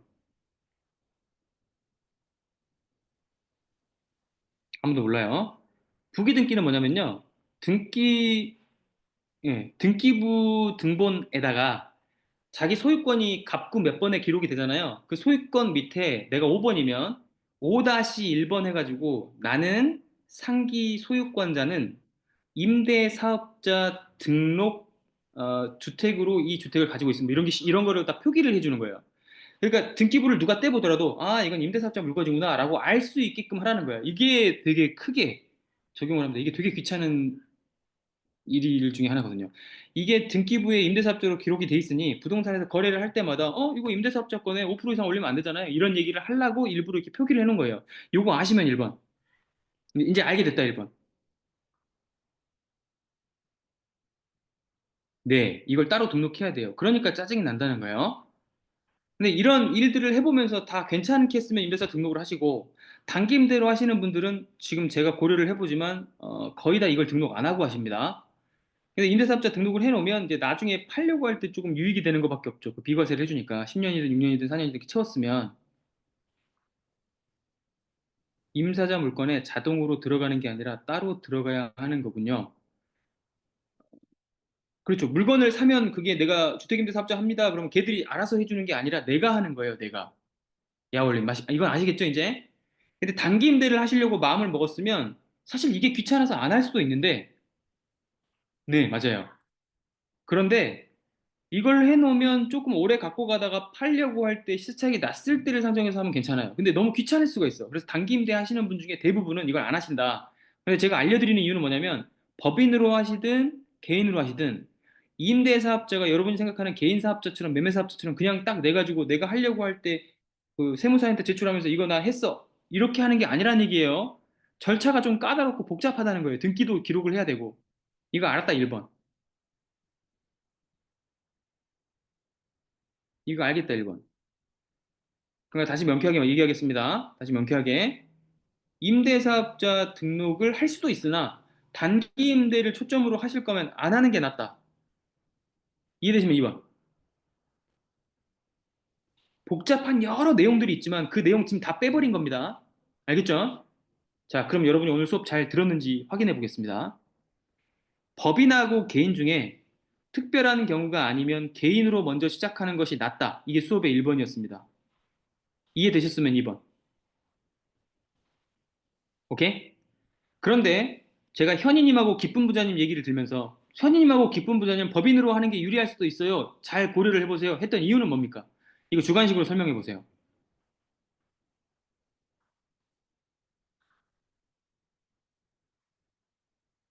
주관식으로 설명해 보세요. 다주택도 그런데 다주택도 그런데 사실 다주택이어도 개인으로 하는 게 더 나아요. 그런데 한시적 1가구 2주택 비과세가 더 커. 한시적 1가구 2주택 비과세로 벌어들일 돈이 훨씬 더 크면 법인으로 해야 자기 개인이 영향을 안 받죠.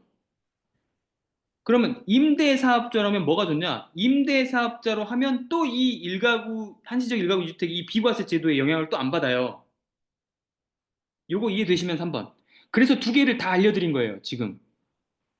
지금 여러분의 상황이 다 섞여 있기 때문에. 그래서 자기에 해당되는 상황 이야기를 들으셔야 돼요. 현희님은 지금 올해 8개가 목표이기 때문에 8개째부터는 법인을 내가지고 그 법인에다가 수익을 몰아주면서 비용 처리하시는 게 유리해요. 오케이? 상황이 지금 다 다릅니다. 근데 지금 저한테 말씀 주신 아까 그분들 빼고는 그냥 개인으로 하시는 게 제일 유리합니다. 지금은. 이게 이해된다, 4번. 지금 우리 수업을 하다 보니까 여러분들이 지금 얘기를 서로 다 자기 얘기를 꺼내게 됐어요. 아까 그래서 임대사업자를 해본 적 있다 물어보니까 세 분이 벌써 대답을 했잖아요. 이분들은 조금 아는 거야. 4년 임대도 해본 거야, 벌써. 그러면 이분들은 임대사업자를 왜 했을까요? 양도소득 생각하고 한 거거든요. 근데 사실 양도소득보다 지금 저희가 단기 임대를 할 때는 더 집중해야 되는 게 양도소득은 별로 안 나오는 애들이란 말이에요. 그러니까 내가 기존에 어떤 집을 갖고 있는데 여기서 시차익이 지금 많이 났어. 이런 상태일 때는 임대사업자를 고려하거나 법인을 고려하거나 둘 중에 하나를 하라는 얘기입니다. 명쾌합니까? 여러분이 되게 엄청 수학공식처럼 꼬여있고 막 이해가 힘들고 이거 어떻게 해야 되지? 이렇게 하는 게 좋을까? 저렇게 하는 게 좋을까? 하는 거에 대부분이 지금 이거예요. 맞죠? 여기서 진도가 안 나가잖아. 사실 뒤에 뭐 사가지고 임대 놓는 거야 뭐 쉽잖아요.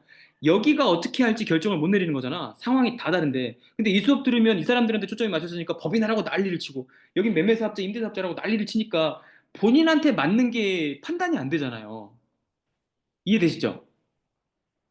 그러니까 지금 여러분은 귀하고 어떤 그런 거를 조금 약간은 닫으시고 본인하고 더 질문을 많이 하셔야 돼요.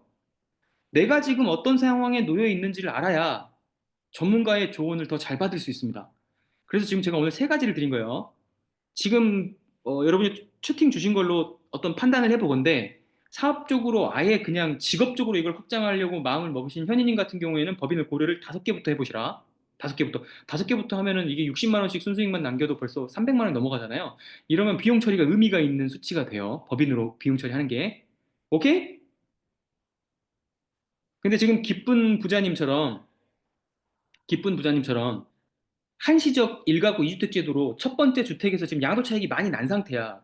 이거를 세액공제를 받는 게 뭐 2억, 3억, 4억 차이 났다 칩시다. 그러면 45% 세금 내면 진짜 짜증나거든요, 이게.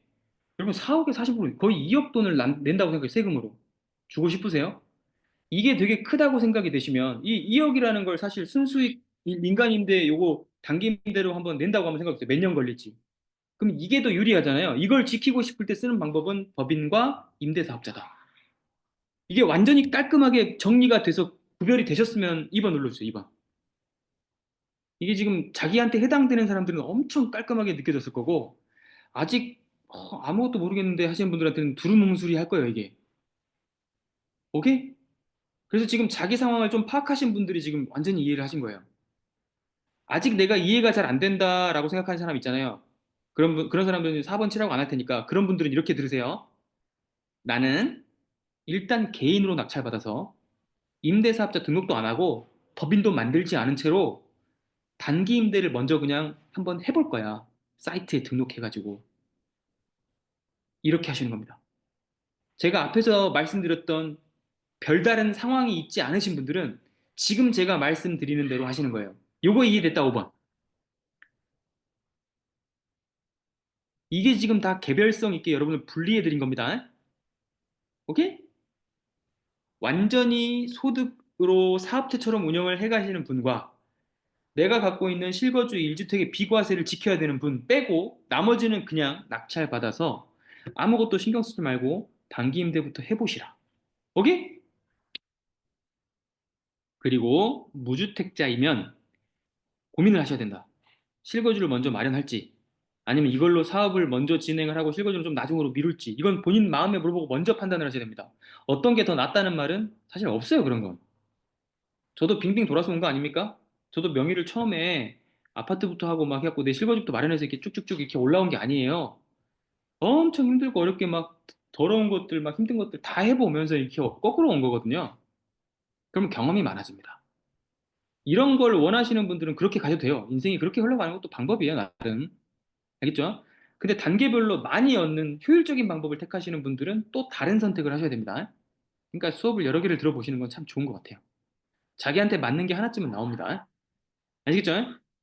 자, 무료특강 때 했던 거 복습만 살짝 드려볼게요. 오피스텔 1억 2천에 낙찰받았는데 얘가 전세입자라고 그랬죠. 근데 1억 2천 기준으로 종로구에서 수익률을 계산해보면 천에 60치 보고 월 매출은 130만 나오는 상태에서 70만 원 정도 남는다. 이게 평균이라고 생각하시면 됩니다, 여러분. 단기 임대 세팅의 평균이다. 그러니까 평균이란 말은 정규분포 곡선의 한 중앙에 있는 거다. 그러니 자기가 천에 60 받는 월세에서 월 매출 130만 원이 안 나오는 집을 선택했으면 사업상 뭔가를 잘못하고 있다고 생각해야 돼요. 이게 이해되면서 한번 입지를 잘못 골랐건 자기가 어떤 마케팅을 잘 못하건 아니면 고객 응대를 잘못하건 지저분하게 하건 넷 중에 하나입니다. 사실 깨끗하기만 하면은 그리고 고객 응대만 잘하면은 사실 입지가 좋으면 웬만큼 좋으면 이 정도가 나온다는 얘기예요. 그러니까 본인의 재능을 지금 알아내시는 데다 이걸 사용하셔야 돼. 그럴 때는 임대로 먼저 한번 해보시는 걸 추천. 그래서 이 수업에는 임대도 드리는 겁니다. 이해되십니까? 그런 분들은 낙찰보다 임대를 먼저 하시라. 이해되시는 분 2번. 왜 임대를 먼저 추천드리냐? 천에 60은 넣었다가 내가 잘 못해. 한 6개월 정도 해보고 나서, 야, 나 진짜 나는 월 매출 130 안 나오는데? 그러면 자기 재능이 아닌 걸 발견하고 빼기도 쉽잖아요. 낙찰 받아버리면 빼기가 좀 어렵잖아요. 뭐 낙찰 버리면 근데 싸게만 받으면 좋은 방법은 전세 돌려버리면 풀피 나오고 월세 줘도 수익이 훨씬 자기보다 많고 그러면 경매 낙찰은 또 왜 유리하냐? 참, 이 수업 너무 잘 만든 것 같긴 하네요. 지금 제가 지금 자화자찬하는 게 아니고요. 이 소행님 아이디어로 만들어진 거거든요. 이 손해볼 게 없네. 비싸게 받거나 비싸게 받거나 분양을 받았어. 그러면 손해볼 생각을 해야 되잖아요. 근데 어차피 경매로 받았잖아요. 그럼 제가 무료특강 때도 다 말씀드렸지만 전세금보다 더 싸게 받았을 거 아니에요. 그럼 전세 주면 이익이잖아, 오히려. 그리고 월세 받으면 천에 60보다는 훨씬 더 큰 이익이잖아요. 맞죠? 그러니까 낙찰을 받아도 엑시트를 할 때 수월한 거고 임대로 했어도 엑시트를 할 때 내 적성이 아닌 것 같으면 그냥 버리면 되잖아요. 물론 이제 거기에 가구 2, 300 넣었던 거 이런 건 치워야 되니까 그건 좀 손해를 보는 거지만. 이게 이해됐다, 4번. 그러니까 둘 다 손해보는 장사는 아닌 겁니다, 지금.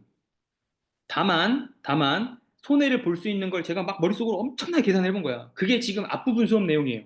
늦게 들어오신 분은 앞에 꼭 보셔야 돼요. 앞에서 보실 거는 지식을 탐구하시면 안 돼. 본인 상황을 찾는 겁니다. 알겠죠? 본인 상황이 지금 더 큰 이득을 얻어야 될 것들이 있는데 이거를 포기하고 이걸로 오시면 안 된다는 얘기예요. 이게 완전히 이해되시기를 너무 바라는데 지금 현희님은 완전히 이해되신 거. 현희님 수업을 너무 많이 들어가지고 이제 앵간한 건 다 연결될 거야 지금.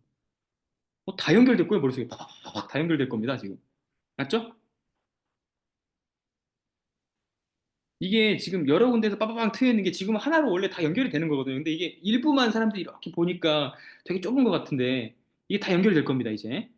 그러면 이 수업에서 연결시켜야 될 건 두 개예요. 임대로 하든 낙찰받아 하든 손해 볼 게 없는 세팅이다. 다만 손실 볼 수 있는 가능성은 앞에서 큰 차익이 났을 때랑 자기가 사업적으로 이걸 확장할 때 두 개 공간에서 조금 의심해 볼 여지가 있다. 고려해 볼 여지가. 이해되시죠? 그래서 이렇게 나온다. 말씀드렸고 낙찰은 낙찰받으면 월 매출을 조금 더 올려주는 효과가 있다. 순수익을 한 30만 원 정도. 한 30% 정도 수익이 더 안 난다. 그러면 낙찰 좀 잘못 받은 거라고 나중에 이게 후평가를 하시고 임대를 줘서 돌려버려야죠. 임대를 주고 엑시트하는 겁니다. 낙찰 받으면. 요거 이해되시면 2번. 이해됐어요? 오케이. 마곡도 마찬가지예요. 1080에서 나왔어. 그러면 월 매출 150을 자기가 내야 돼. 자기가 월 매출 150을 1080에 임대 받았는데 못 낸다. 그러면 자기는 지금 재능이 약간은 없는 거예요. 그래서 여기서 내가 재능을 늘려보겠다고 마케팅 배우고 해가지고 한 1년 정도 해보겠다고 마음 먹는 거 괜찮아요. 인생에서 1년 투자한 거니까. 수능 공부하듯이. 자기중 공부하듯이. 오케이? 근데 그렇게 해봤는데 내 마음에 들지 않아. 이건 내 적성이 아닌 것 같아. 그러면 낙찰 받았을 경우에는 그냥 임대 수익으로 1080 받고 터셔야 돼요. 그러면 1080에 맞는 낙찰가를 산정해서 들어가셔야 돼요. 요게 이해됐다, 3번. 그러니까 어느 이거나 저거나 손해 볼 건 없어요. 이해돼요, 이제? 이게 무료특강과 연결하니까 약간 이해가 되죠, 이제? 한 명밖에 이해가 안 돼요? 다시. 임대를 1080을 받았으면 월 매출 150은 자기가 만들어야 돼요. 근데 내가 150을 못 만드는 사람인 거야. 객관화를 시킬 수 있어요. 자기를 너무 높게 보면 안 돼요. 근데 내가 200을 내요. 그럼 난 여기 재능이 엄청 있는 거야. 그럴 때는 5개, 6개 늘려야 돼요. 나는 이게 맞는 거야, 지금 내 성격에. 근데 내가 150을 자꾸 못 만드네, 월 매출을. 그래서 월 70 순수익이 잘 안 나와. 근데 이 기간이 좀 길어져. 그럼 빨리 엑시트를 해야 되잖아요. 이 엑시트를 할 때 임대로 했으면 그냥 임대 계약을 취소하면 되는 거고, 다른 사람 구해가지고 넣으면 되는 거고, 낙찰을 받으신 경우 같은 경우에는 그걸 그냥 임대로 전환하시면 돼. 그러면 본인이 내는 돈, 수익 내는 돈보다는 임대가 비싸질 거 아닙니까? 이게 엑시트 전략인 거예요. 지금 이 설명이 이해가 됐다, 3번.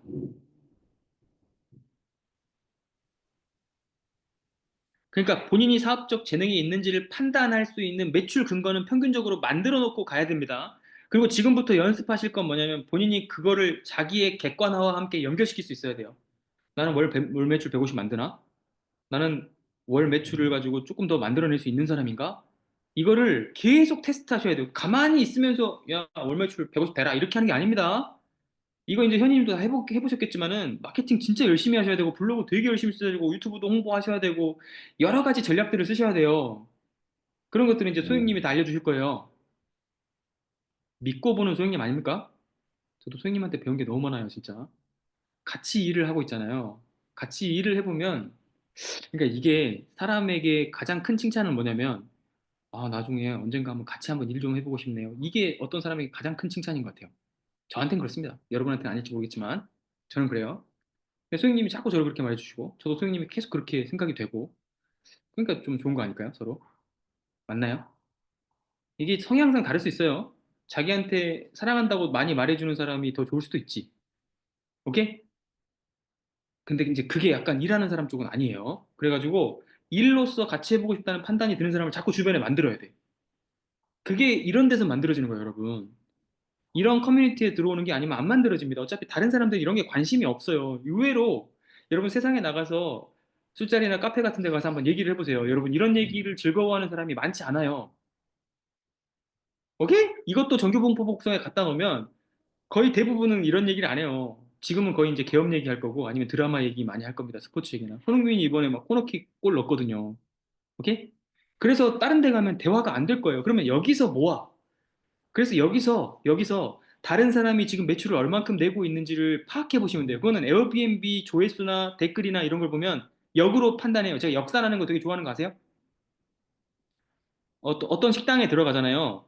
그럼 자기가 식당에서 밥 먹는 동안 한 30분에서 1시간은 앉아 있을 거 아닙니까? 그동안에 테이블별로 앉아 있었던 사람들이 시키는 음식의 가격을 계산해 보는 거예요. 그러면 30분에서 1시간 동안 거기 공간 내에 일어났던 6개 테이블의 매출이 들어오잖아요. 그리고 중간에 뭐 쿠팡 라이더 옵니다. 뭐 그런 거 뜨잖아. 소리가 막 나잖아. 그럼 그 소리도 평균 단가를 계산해가지고 1시간 수익을 내보면 10시간으로 계산했을 때 하루 수익이 나오잖아요. 여기에 인건비하고 재료비를 40% 정도 빼면 순수익 60% 정도 셌을 때 이거를 30 곱하면 한 달치 매출이 나오지 않습니까? 순수익이. 지금 제 말이 들렸다 3번. 들렸어요? 들렸으면 앞으로 여러분이 가는 편의점, 여러분이 가는 식당, 여러분이 가는 카페는 전부 다 사업성 연습을 하기 좋은 곳이에요. 완전. 안 가봐도 온라인은 더 좋아. 에어비앤비 더 좋습니다. 에어비앤비는 댓글 개수로 수익이 계산돼요. 이거는 소행님이 알려주실 거예요. 저는 요즘에 이제 단기 임대도 관심 있고 에어비앤비도 관심 있다 보니까 가서 조회수랑 댓글, 그 다음에 뭐 얘들 화면 구성형으로 사진 같은 것들을 보면 역산이 가능하더라고요. 월 매출 얼마 나오는지. 이게 이제 가능해지시면은 여러분 사업적 재능이 생기신 거예요, 이게. 이거를 그냥 재능적으로 천성부터 잘하는 사람이 있고요. 막 수업 듣고 배워가지고 잘하는 사람이 있어요. 아니, 옆에 그런 사람을 둬가지고 잘하는 사람이 있고. 여하튼 셋 중에 하나는 하셔야 된다. 이런 데 오셨으면. 여러분 일단 이 커뮤니티에 오신 거는 그런 사람들이 많은 곳에 오신 거야. 일단은. 그죠? 그리고 적당히 좋은 사람들 많이 만나셨잖아요. 그죠?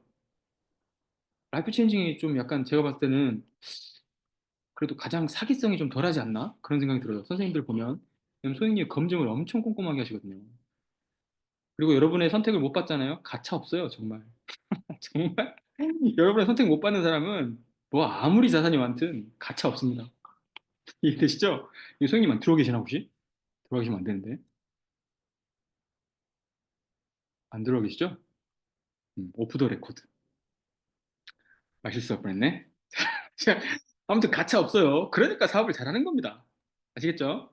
자, 분당 구미동 이제 계산 한번 해봤었죠. 전세 1.5억이든 영원 낙찰이어도 1.5억이든 지금 우리 유료 강의 들어왔으니까 우리 얘기 한번 읽어봅시다. 이 말이 이해가 아직 안 된다, 2번. 솔직하게. 전세 1억 5천 대학력 임차인은 빵원에 낙찰받아도 1억 5천을 다 줘야 된다. 이 말이 이해가 안 된다, 2번. 이걸 이해해야 돼요. 왜냐면 오피스텔하고 도시형 받을 때는 이걸 이용해서 받을 거거든. 이해 다 됐어요? 난 이거 이해 다 된다, 5번. 와, 그럼 내가 무료특강때 설명을 엄청 잘했나 봐요.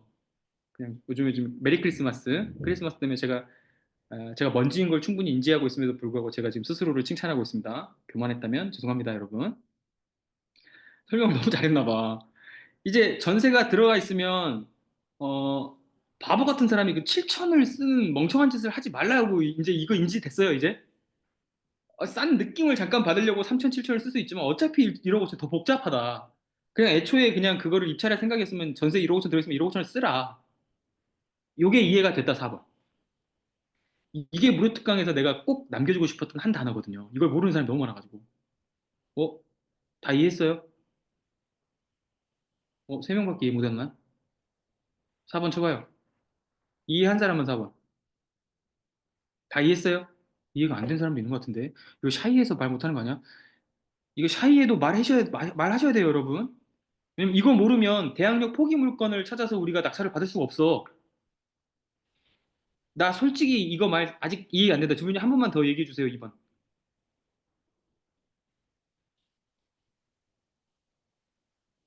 다 이해된다고 칩시다. 넘어갑니다. 매출을 다시 한번 얘기 드립니다. 매출을 150만 원 이건 나와야 돼. 지금 이 정도 입지에 이 정도 규모에서는 월 매출 150이 나와야 되는데 이걸 내가 내느냐 못 내느냐는 자기와의 싸움으로 사업적 역량을 한번 테스트해 보시라. 그리고 연습하는 방법도 알려드렸습니다. 여러분이 꼭 지금 이걸 바로 낙찰받아서 운영을 해봐야 연습할 수 있냐? 그게 아니다. 낙찰받는 연습은 지금 제가 챌린지 방을 운영하고 있잖아요. 챌린지는 지금 현희님이 전도사 할 수 있을 거예요. 7개월째 계속 한 사람들 사이에서 지금 낙찰이 얼마나 많이 일어나고 있는 진짜 이 사천에서도 막 지금 여기 참여하러 한번 오셨거든요. 여기 오시면 티타임을 이제 완주하신 분들하고 제가 그냥 여기 이 공간에서 하는데 하면 그 낙찰받은 이야기를 하나씩 하나씩 얘기하면서 해결해가는 과정을 나눌 때 엄청 폭발해요. 장난 아니에요. 그 통찰력이 제가 그냥 일방적으로 강의하는 것보다 훨씬 뜨겁습니다. 이게 또 전염돼요. 그래서 자꾸 많아지는 거예요, 사례가. 엄청 멋있어요, 진짜. 이게 지금 다 제가 선생님으로 있으니까 제가 멋있어 보이겠지만 그게 아니고 훨씬 더 멋있는 분들이세요, 진짜. 장난 아닙니다. 그래서 여러분도 이제 그런 데다 몸을 자꾸 갖다 놔요. 알았죠? 지금 이제 단기임대 하실 거니까 이 단기임대 하신 분들의 인연을 소중하게 여기란 말이에요. 누구한테 물어볼 거예요. 소장님은 점점 바빠지는데. 여러분들끼리 힘이 돼주셔야 돼요. 150만 원 안 나온 이유를 연습하는 방법은 이런 겁니다. 아까 얘기했죠? 어떤 식당에 앉으면 자기가 앉아있는 시간 동안에 테이블당 가격을 계산할 수 있기만 하면 돼요. 거기에 조금 시간이 더 흐르면 온라인으로 주문 접수되는 소리를 크게 해놓는단 말이에요. 사장들이 자기 귀에 들리라고. 그러면 그거 카운트 해가지고 개수를 계산해가지고 한 시간당 수익을 계산하시면 돼. 대체로 곱하기 10 하면 되는데 여기서 뭐 중간에 브레이크 타임 같은 거 있으면 8시간으로 계산하셔도 돼요. 이렇게 해서 곱하기 30 하면 매출을 계산할 수 있어요. 이런 연습을 자주 하다 보면 역으로 여러분이 보는 자료를 통해서 이 사람이 150 내는지 안 내는지 거짓말하는지 안 거짓말하는지도 알아낼 수가 있어요. 나중에 그래서 야, 이 가게는 권리금 야, 매출 이 정도니까 권리금 이 정도 돼야 돼. 그러면 테이블 매대 도는 거 보고 계산해낼 수 있어요. 그래서 거짓말인 걸 알아낼 수 있습니다. 아주 미세한 차이는 아니지만 대략적인 차이는. 이거 이해됐다 1번. 이거 진짜 중요한 기술이에요. 제가 많이 쓰고 지금까지 저를 성장시켰다고 생각하는 방법 중에 하나입니다. 그래서 어떤 사장님들이 어떤 말을 하실 때 진짜인지 아닌지를 제일 빨리 알 수 있었어요, 저는. 그래서 편의점 매출을 갖고 계산하는 것도 굉장히 좋은 방법이에요. 그러면 편의점은 어떤 게 좋냐면 편의점 해보시는 것도 되게 제가 추천드리는데 많이 안 남아요, 편의점은. 거의 원가라고 생각하시면 됩니다. 자기 인건비가 수익이에요, 그냥. 그러면 딱 원가 나오고 마진율 10% 20% 정도 되는 사업 모델은 뭘까? 편의점에서 한 1시간 앉아있어 보는 거죠. 그 라면 먹는데 앉아있는데 뭐라고 안 하잖아요. 그때 나가는 띡띡띡띡 거리는 계산 단가를 계산을 해보는 거예요, 머릿속으로 써보면서. 살아있는 매물 조건 해보겠습니다. 우리 부동산 다시 돌아올게요. 사업감을 익히시고 매출 판단하시는 방법 제가 설명드렸어요. 이거는 어떻게 응용해서 적용하시든 여러분의 자유입니다. 저보다 더 가르쳐 드린 거를 더 잘 적용하신 분을 내가 워낙 많이 만나다 보니까 진짜 제가 아무것도 아니구나 자꾸 그런 생각을 하게 돼요. 제가 이렇게 말씀드리잖아요. 그러면 이걸 어떻게든 변형해가지고 더 크게 키우고 좋은 걸로 만드시는 분들이 있으세요. 그래서 저는 정말 그분들 보면 너무 행복합니다. 더 잘 되시니까. 이해되시죠? 저도 17개 한 번에 낙찰받아 본 적은 없어요. 수강생분이 그래서 너무 깜짝 놀랐어요. 저 정도 배짱과 자부심과 자존감은 어디서 나오는 걸까? 뭐 그런 생각. 다 해결해 가고 계십니다. 자, 살아있는 매물 이제 한번 봐볼게요. 잘 봐요. 이거는 첫 번째부터 조금 추천드립니다. 오피스텔인데 2억 6,800까지 내려오긴 했어. 근데 광진구에 있는 거라서 괜찮아요. 물론 재개발할 때 얘는 배제될 가능성이 높아요. 너무 가구 수가 많으니까. 근데 근데 보증금이 2억 8,500이고 대항력이 있어요, 이미. 그래서 배당 신청을 했기 때문에 미배당금은 당연히 인수입니다. 근데 제가 차이를 뭘 봤냐면 보증금이 2억 8,500이면 보통 오피스텔 감정은 그 정도에 맞춰줘야 되는데 지금 5천 차이가 나거든요. 그래서 실제 이 신축 오피스텔 주변이 제가 보기에는 굉장히 안 좋은 곳 같아요. 낙후돼 있는 곳 같아요. 그래서 얘가 좀 전세가가 높지 않나 그런 생각이 드는데 숙제를 한번 해보실 분들은 제가 직접 가본 게 아니기 때문에 2억 8,500 전세가 실제로 여기가 많이 이 건물에서 나가고 있는지를 확인해 보시고 이거의 매매가가 실제로 3억 넘게 되고 있는 것들이 몇 개 정도 되는지를 조사를 한번 해보시면 좋을 것 같아요. 숙제 1번입니다. 이건 숙제로 드렸어요. 나는 이 숙제를 이해했다 1번. 오케이. 그다음 두 번째. 중곡동 평강 오피스텔은 세 개 물건이 한꺼번에 나왔어요. 근데 신축이야, 신축. 신축인데 부도가 났어, 부도가. 그래서 첫 번째 물건은 봐봐요. 2억 5천만 원의 전세가 들어와 있어요. 그래서 이 전세 물건에 실제로 2억 5천 주고 들어오는 사람들이 이 공간 내에 있는지를 확인하는 거 1번. 그다음 근데 우리는 2억 5천 다 내고 사고 싶진 않잖아요. 그러니까 이런 물건을 한번 보는 거예요. 보증금이 미상이야, 보증금이 미상. 보증금이 미상이면 이걸 조사 나가가지고 이 보증금을 깨보는 것도 굉장히 좋은 방법이거든요. 이 사람은 확정임차 신청도 안 했잖아. 사실상 이 사람이 진짜 임차인이 아닐 가능성도 있거든요. 근데 이걸 찾아내면 되게 싸게 받을 수 있어요. 오피스텔에서는 이런 걸 실제적으로 조사해서 찾아내기만 하면 굉장히 큰 차익을 벌 수 있겠죠. 지금 제 말이 들렸다 1번. 이거 들린 사람 한 명밖에 없어요? 두 명? 그냥 일반적인 물건은 시장가고 한 3, 4천 싸게 사잖아요. 아, 이거 찾는 거 알려드릴 거지롱. 오, 야, 야홀님이 되게 엄청나게 수업 내용을 잘 파악하고 있어요, 지금. 보증금 미상을 어떻게 찾냐면, 이제 저한테 여러 번 등기부에서 배우신 분들은 이거 다 알고 있을 텐데, 국토부 실거래가를 활용하시면 돼요, 일단. 현장에서 숙제를 내줄게요. 국토부 실거래가를 어떻게 활용하냐면, 이런 사이트에 들어가면 돼. 여기 오피스텔 클릭하고 검색을 하시면, 주소지를 넣는데, 저 오피스텔 이름을 알아야 돼요. 오피스텔 이름이 뭐였지? 평강 오피스텔이야. 평강 오피스텔이라고 치면 이런 게 나와요. 이 권경화라는 사람 빌라 봐봐요. 보증금 없죠? 없는데 이렇게 한강 아트빌라에 입력하면 3억 5천만 원짜리 딱 계약일이 비슷한 계약 기간이 21년에서 23년이 2년짜리 전세 3억 5천만 원 들어있다 나오죠? 이런 걸 찾아내는 거예요. 일단 찾아내는 거 알았다 1번. 오케이. 알았죠? 완전 알았죠? 그럼 이거 찾아내면 끝이냐? 아니에요. 찾아가서 봐야 돼. 진짜 이 계약서가 맞는지 확인해 보시는 사람, 그 끈질긴 사람이 싸게 가져가는 거야. 이 가격에 가져가는 거예요. 이게 1억대 초반에 가지고 오면 2억 5천 전세를 할 수 있는 건데 전세만 주면 1억 5천 플러스가 나는 거잖아요. 그죠? 오피스에서 간혹 이런 일이 일어납니다. 아파트에서는 이런 일이 잘 안 일어나요. 사람들이 다 달라드니까. 근데 이거는 유치권도 있다 그러지. 뭐 불분명한 권리도 있다 그러지. 막 사람들 보면 권리신고서 제출했다 그러고 막 차용금을 이유로 유치권 신고서가 제출돼서 소송도 하고 있다 그러지 막 난리가 났거든요. 근데 사실 유치권은 큰 상관이 없는 게 그 유치권 걸어놓은 사람이 실제 유치권 인정이 되는 확정 판결을 갖고 있다 하더라도 내가 이거 낙찰 받으면 이 돈으로 그 사람이 받아가면 돼요.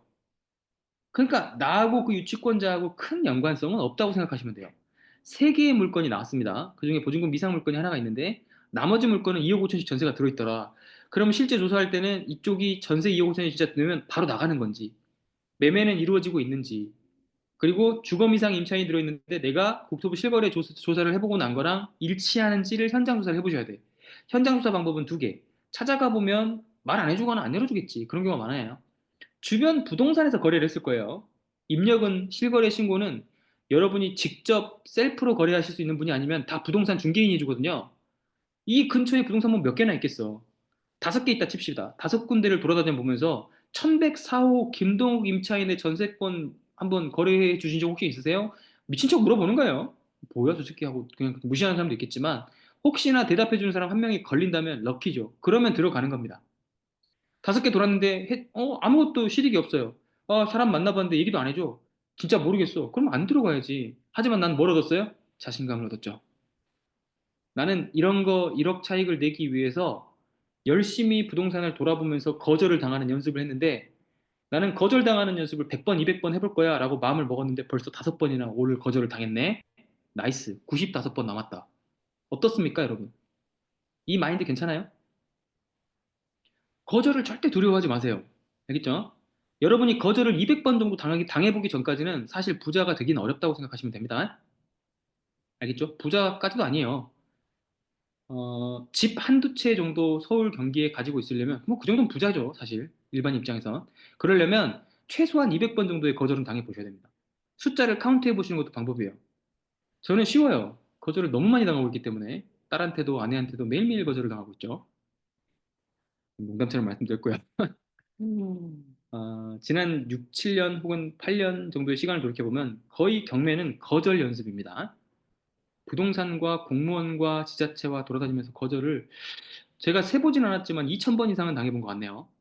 그죠? 그러면 나중에 이제 저도 거절을 지혜롭게 할 수 있게 됩니다. 그러니까 여러분은 거절하지 못하는 성격을 혹시나 가지고 계시거든. 거절하는 연습을 먼저 해보셔야 거절 받을 수도 있습니다. 혹은 거꾸로 거절 받는 연습을 먼저 해보시면 거절할 수도 있게 돼요. 이게 어떤 게 쉽냐라는 부분에 있어서는 이런 마인드를 생각하시면 좋습니다. 자기가 조금은 편한 걸 먼저 하시면 됩니다. 거절하는 게 편하신 분은 하는 걸 먼저 하시는 게 좋은데 이러면 주변에 사람이 다 없어지니까 거절 받는 걸 먼저 해보시는 걸 추천드리는데 받다 보면 또 너무 내향적이신 분들은 주춤해가지고 그냥 모든 걸 그만하게 되니까 이불 속에 들어가 있게 되니까 그런 분들은 거절하는 것부터 연습해보는 것도 더 어려울 거예요. 받는 게 두려워요. 받는 게 두려우면 하는 걸 먼저 하면 조금 사람은 없어질 겁니다. 아, 근데 둘 다 잘해야 돼. 둘 다 잘해야 돼. 거절하고 받고를 다 잘할 수 있어요. 어차피 지금 모든 경매는 여러분이 하는 모든 사업은 거절받는 연습입니다. 이렇게 생각하니까 여러분 너무 큰 테마 같아요. 전화 왔어요. 전화 받아봐요. 현님, 저랑 전화 통화 한번 해봐요. 현님, 저 오늘 저거 헤어샵에 6만 원짜리 그 파마 예약했는데요. 저 오늘 좀 시간이 바빠가지고 못 들어갈 것 같아요. 그럼 뭐라고 대답하세요, 현님? 현님 답변해보세요.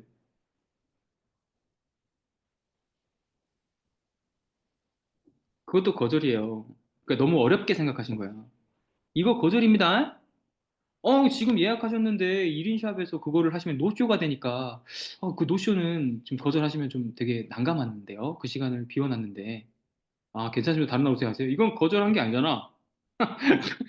이거는 괜찮습니다 한 거잖아. 거절 못하는 성격 맞네. 저는 노쇼 한다 그러면 환불해달라 그러면 환불 안 된다고 합니다.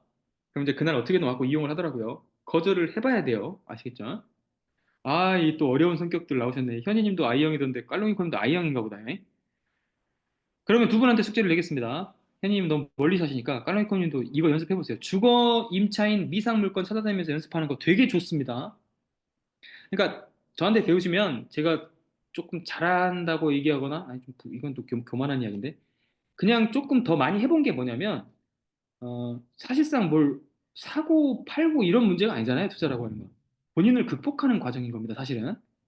그래서 사람들하고 얘기하면 무조건 거절이 그냥 기본적으로 내재돼 있단 말이에요. 부동산에는 문 열고 들어가면 나가라고 하는 경우 되게 많아요. 경매 이렇게 있거나 꺼져 이렇게 경우 되게 많아요. 여성분들한테 그렇게까지 말을 안 하는데 남자는 일단 거절 되게 많이 당해요, 여러분. 그래서 여러분이 남성으로 성전환을 해보시면 거절을 너무 당하는 것 때문에 상처를 많이 받는다고 이렇게 인터뷰하는 영상들도 있어요, 보면. 남자로 성전하는 거 되게 후회한다고. 여성으로 성전환하면 그래도 만족도가 높아진대요. 참 신기하죠? 그러니까 여자는 그만큼 사회성의 영역 속에 살고 있는 사람들이고 남자는 좀 약간 배제돼 있다고 생각하시면 됩니다. 그러니 여러분이 거절당하고 거절하는 게 잘 안 되면 이런 걸로 연습을 해보세요. 이거는 의무적이잖아요. 해봐야 되는 거잖아. 알겠죠? 그래서 임차인이 대도 않는 요구하면 거절도 좀 할 줄 아시고 해보셔야 됩니다. 저 들어갔는데요. 보일러가 작동이 잘 안 되네요. 대다 말다 하네요. 스위스 버스센터도 안 불러요. 갈아주세요. 뭐 이러면 예, 갈아드릴게요. 100만 원 드릴게요. 이거 안 됩니다. 아시겠죠? 자, 성남지원에 괜찮은 물건이 하나 나와가지고 좀 봐봤습니다. 망월동입니다. 좋아하는지 모르겠는데 하남시는 다 괜찮아요, 여러분. 이렇게 싸게 떨어져 있는 이유는 뭐다? 브로트강 때 말씀드렸지만 임차인 들어있겠죠? 그런데 말입니다. 임차인이 비어있네? 자, 지금 말씀하신 현희님하고 깔롱이코님에게 전화로라도 현희님 전화로 괜찮네. 오지 않아도 괜찮아. 전화로라도 이거 따세요. 주변 부동산 5개 전화해가지고 신다현님 전세 거래가 있는지 확인하겠습니다라는 말 하세요. 알겠어요?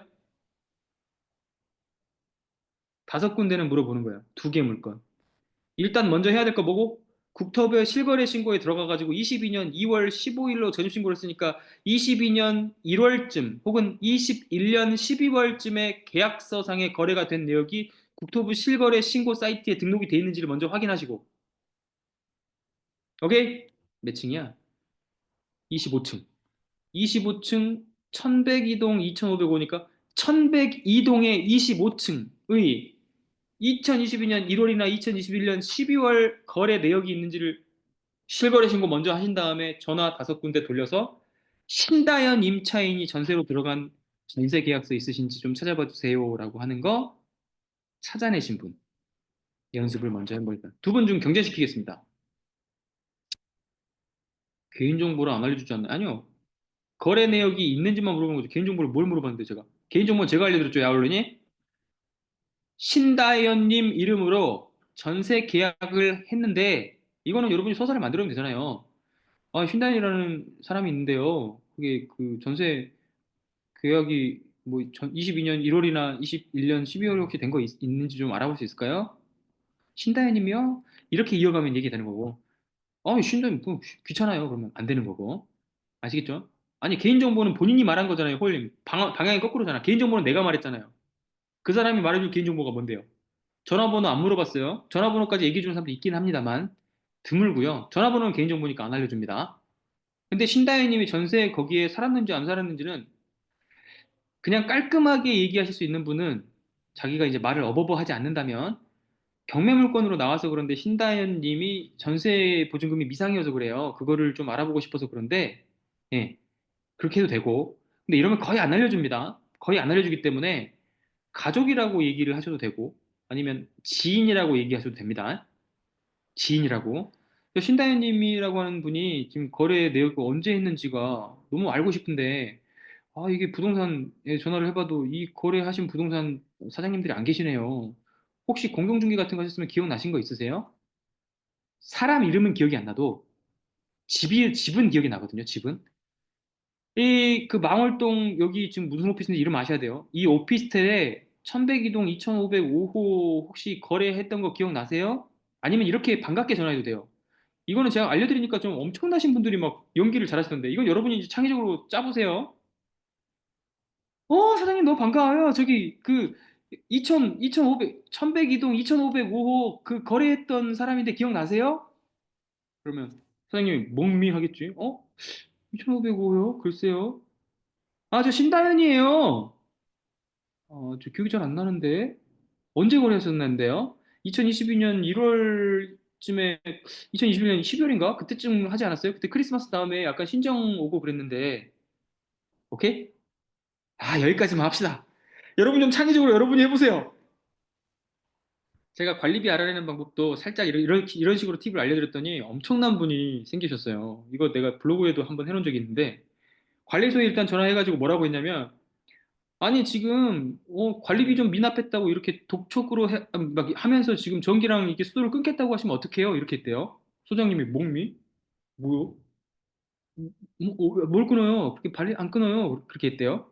아니 지금 1100기동 2505인데요. 지금 지금 관리비 안 냈다고 관리비 미납으로 지금 전기수도 차단한다고 문자가 왔는데 지금 확인 좀 부탁해요. 잠깐만요. 지금 직원이 저기 잠깐 은행 나갔네요. 네, 전화가 왔대요. 미납, 그런 문자 보낸 적 없는데 이렇게 얘기하고 미납 액이 지금 총 얼마인데요? 이렇게 물어봤대요. 그 미납액을 얘기해 주더래요. 그래서 분납하라고 얘기를 했답니다. 이렇게 적용하시는 분들도 있더라고요. 이 천재 아닙니까? 저는 연기를 가르친 적이 없잖아요. 근데 연기를 지금 저 어색하죠. 근데 그분은 연기를 얼마나 잘했으면 관리수정이 당황하면서 그런 문자를 보낸 적이 없는데, 이야, 정말 대단한 것 같아요. 연기 천재, 연기 천재. 이런 건 아무래도 좀 경륜이 있으신 분들이 잘하시지 않을까 생각이 들고, 저도 그래서 참조하기로 했습니다, 앞으로. 음. 개인정보라서 무서워하고 그러면 안 돼요. 이게 소송을 걸거나 누군가 이의 제기를 할 때 문제가 생기는 거지. 물어봤는데 대답한 내용 가지고 서로 쌍방이 아무런 문제도 제기하지 않는데 어떻게 일이 생깁니까? 오케이? 개인정보가 문제로 불거져 나오는 거는 내가 도용당하거나 저 사람이 도용당한 거에 기분이 나쁘게 느껴가지고 어딘가 중재기관, 수사기관 얘기하는 겁니다. 경찰이나 검찰 이런 데 의뢰를 했기 때문에 어떤 문제가 생기는 겁니다. 두 상대방이 아무런 문제가 생기지 않는 일에 대해서는 개인정보를 가지고 논할 게 없죠. 이해되시죠? 그래서 지금 이 방에 지금 약간 샤이하신 분들이 많은 것 같아요. 특히 남들에게 피해를 많이 안 주고 사신 분들이 훨씬 많아. 그러니까 이게 피해가 되거나 신뢰가 되지 않을까? 이런 생각을 좀 많이 하시는 것 같아요. 근데 부동산 영역이나 이 사업의 영역은 신뢰의 영역하고 실행력의 영역이 약간 맞닿는 지점이 있어요. 이게 누가 보면 이게 저 신뢰하는 거 아니야? 이런 생각이 들긴 하는데 저게 사업상 추진력 아니야? 이런 거하고 맞물릴 때가 있습니다. 이게 이해가 되시면 2번. 이러면 되게 사업을 많이 해보신 건데 그 경계선에 줄타기를 잘 하셔야 됩니다. 안 해보셨구나. 그러니까 일단 마음을 좀 단단히 먹고 거절받는 연습, 거절하는 연습하기. 오케이? 아시겠죠? 약속했습니다. 그 다음에 성남 분당에 판교에도 물건이 하나 나왔어요. 판교 물건 되게 좋아하잖아요. 난 판교 너무 사랑해. 너무 좋아해. 아유, 순댓국밥 저는 매일 먹고 싶어, 이거. 많이 떨어졌네요. 그런데 말입니다. 보증금이 3억이에요. 그런데 제 생각엔 10평짜리 전용 면적을 갖고 있는 35면 투룸이란 얘긴데, 여기 오피스텔이 지금 판교가 3억이면 전 되게 싼 것 같거든요. 이거는 여러분이 조사를 좀 맡겨보겠습니다. 여기는 실거주로 신혼부부도 충분히 거주하기 괜찮고, 여기는 되게 그 주차 공간도 넓고 한 곳입니다. 혹시나 가보시거나 전화해 보실 분들은 여기 임장 추천드립니다. 이거는 3억에 산다라고 생각을 하면 괜찮은 겁니다. 오케이? 그냥 이건 3억짜리예요. 빵원 쓰거나 3억 쓰거나 똑같아. 근데 시장에서는 이걸 3억이라고 판단을 지금 안 한 거예요. 근데 내가 갔는데 여기서 3억짜리라고 판단이 들면 이거 사는 겁니다. 오케이? 근데 이건 가격이 부담스러울 수 있으니까 판교니까 빨리 넘어가 볼게요. 지방에 거주하시는 분 손.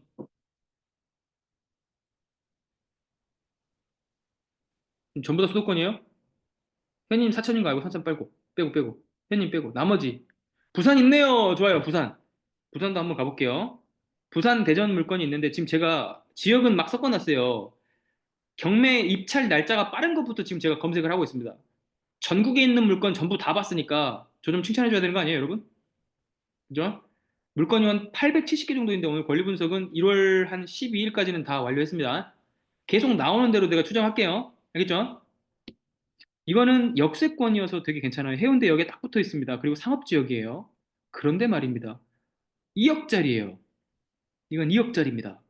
그러니까 역세권 해운대역에 딱 붙어 있는 상업지역이고 최대로 많이 올라갈 수 있고 신축 물건인데 이게 2억이라서 싸다라고 느껴지시는 분은 2억을 쓰시면 됩니다. 그러니까 전세금에 가져오는 거야, 이건 그냥. 우리가 늘상 보듯이 신권 가격이 전세금 가격과 똑같잖아요. 그러니까 얘는 시세 차익형이 아니야. 그런데 2억으로 내가 여기서 장사를 많이 할 수 있을 것 같아. 이 해운대가 여기가 해운대역 근처가 여기가 잘 될 것 같아, 당김대가. 그러면 한번 도전해보는 겁니다. 이거는 깔롱이코님한테 숙제를 한번 내볼게요. 이거 2억의 가치가 있는지를. 이게 마음에 들면 이걸 하셔도 될 것 같아요. 왜냐면 이거 손님한테 살짝 제가 물어본 적인데 이 해운대역 인근에 여기 이 지역에서 150 이상 나오거든요, 단기인데. 그러면 2억 정도에 받아가지고 대출 7, 80 일으키면 괜찮아요, 이거. 오케이? 깔롱이코님 오케이? 오케이. 그 다음에 거기 가보는 김에 바로 옆에 중동 럭키 골든타워에 가보세요. 가까운 데 있어요. 해운대역 방금 그 물건에서 동쪽으로 한 300m에서 400m 정도 가면 있습니다. 그 골목이에요. 이거는 많이 떨어졌잖아요. 주택도시보증공사가 대항력 포기한 물건이야. 그러니까 금액이 상관이 있어요, 없어요, 이거는? 금액이 상관없어. 그래서 2억이 부담스럽다. 그러면 거의 입지는 좀 비싸긴 한데 그래도 지하철역보다 조금 멀어요. 한 5분은 중동역에서 한 5분은 걸어가야 될 것 같아요. 아까 그거는 해운대에 딱 붙어 있는 거고요. 그냥 5분 걸어가면 걸어갈 수 있는 거니까. 근데 가격 싸잖아요, 이 정도면. 그죠? 8평 정도 되는 게 지금 9,600까지 내려갔잖아. 그럼 이 정도 가격이면 살만하잖아요. 대학력도 포기했고. 근데 지금 부산이 시세 꽝이고, 최악이고, 심리지수 최악이고, 대학력 포기 물건이라고 이렇게 나와 있는 이런 거는 부산이나 광주 이하 지방에서는 사람들이 무서워서 안 들어와요. 단독 낙찰일 거야. 두 개를 조사해 보십시오. 오케이? 미주님 뭐가 없어요? 뭐가 없어요? 제가 말하는 데 집중. 가격이 없다고요? 가격이 없다고요? 가격이 9,600. 아, 가격이 상관이 없다고요? 오. 아, 가격이 상관없다. 오케이. 무슨 말이야. 대항력을 포기했으니까 가격이 상관없다. 이 말이죠? 1억 3천 저거 고려 안 해도 된다. 그 말 하신 거죠? 오케이. 하남으로 한번 나왔습니다. 하남은 5억짜리를 왜 가져오셨나요? 하면 여기 지금 현금 여유가 조금 있으신 분들은 아파트 대용 오피스텔이라는 거 아시면 손. 서울 수도권에는 아파트를 대신 쓸 수 있는 오피스텔, 그 아파트라고 불리는 것들이 좀 있거든요. 알고 있으면 1번. 전용 면적을 22평으로 재면 저거는 한 아파트 평수로 30평 정도 됩니다. 오케이? 이거는 실제 아파트처럼 거래가 돼요. 그런데 가격은 좀 싸요. 한 30% 디스카운트 돼 있다고 생각하시면 돼요. 근데 하남 위례라서 위례 신도시잖아요. 좋은 곳이잖아. 그리고 상업지예요. 그래가지고 한번 가져와 봤고 4억 2천 보증금이 들어있어. 그러니까 이거는 빵원이든 빵원이 아니든 4억 5천이에요. 오케이? 4억 2천이에요. 그래서 이 지역도 4억 2천이 해당하는 게 맞는지를 조사를 해보시면 좋을 것 같아. 한 번 더 유찰 되겠지. 전세금에 4억 2천에 하남에 있는 22.67평 정도 되는 아파트 비슷한 오피스를 가져올 수 있으면 굉장히 좋은 장사입니다. 이거는 잘 팔려요, 또. 이 말이 이해되시면 1번. 이거는 시세 차익형도 될 수 있다는 뜻이에요. 경매로 시세 차익형을 할 수 있다. 그런 오피스텔이다. 이거 이해돼요? 그런데 이거는 단기임대하고 좀 안 맞죠. 이거는 현금 여유가 있으신 분. 근데 이제 날짜별로 제가 전수조사, 전국에 있는 걸 전수조사했기 때문에 좋은 것만 추려가지고 온 겁니다. 그럼 송파에도 좋은 게 하나 나왔어요. 송파에도 나왔는데 2억이 들어있어요. 2억이. 근데 이게 2억까지 떨어질 물건은 절대 아니거든요. 이 지역이 지금 여기 이 공간 근처에 있는 곳이에요. 근데 주변 지역이 좀 나쁘는데 여기는 새로 지은 신축이거든. 그래서 한 번은 더 유찰될 것 같은데 2억까지는 안 내려갑니다. 절대로. 알겠죠? 절대로 2억까지 내려가진 않고 팔리기도 하는 집이에요. 여기는. 오케이? 그래서 2억보다 조금 높은 선에서 서울 쪽에 입지 괜찮은 데를 생각하고 보시면 현희님이 지금 이쪽을 갖고 있어요. 현희님이 송파구에 있는 무슨 동 갖고 있더라? 삼전동 가지고 계시죠? 삼전동에서 지금 에어비앤비 하고 있죠. 오금동이 이 근처, 이 오금동도 아세요? 현님 이 근처 다녀봤지? 오금 조금 멀리 떨어져 있긴 한데 여기까지도 가보셨어요? 예, 가보셨구나. 그럼 이거 현희님이 제일 잘한단 말이에요. 게다가 13.67번이니까 에어비앤비까지 가능하잖아, 이거는. 이거는 선택의 여지가 굉장히 많아요. 본인이 살아도 돼요. 13.67평이면 공급 면적 기준으로 봤을 때는 한 17, 8평 되니까 여러분이 들어가서 살기도 괜찮고 뭐 에어비앤비 도시민 받기도 되고 단기 임대에 줘도 괜찮습니다. 이거는 선택의 여지가 굉장히 많은데 가격도 착하죠? 그러니까 이게 지금 설명하다 보니까 이게 제일 좋은 것 같네 또. 이건 5층이니까 엘리베이터 있는지는 보셔야 돼요. 신축이다 보니까 엘리베이터 있을 것 같긴 한데 도시형이니까 저는 엘리베이터 있을 것 같아요. 빌라면 엘리베이터가 없는데 도시형 생활주택은 엘리베이터를 5층 이상에도 짓게 돼 있거든요. 요거 이해되시면 3번.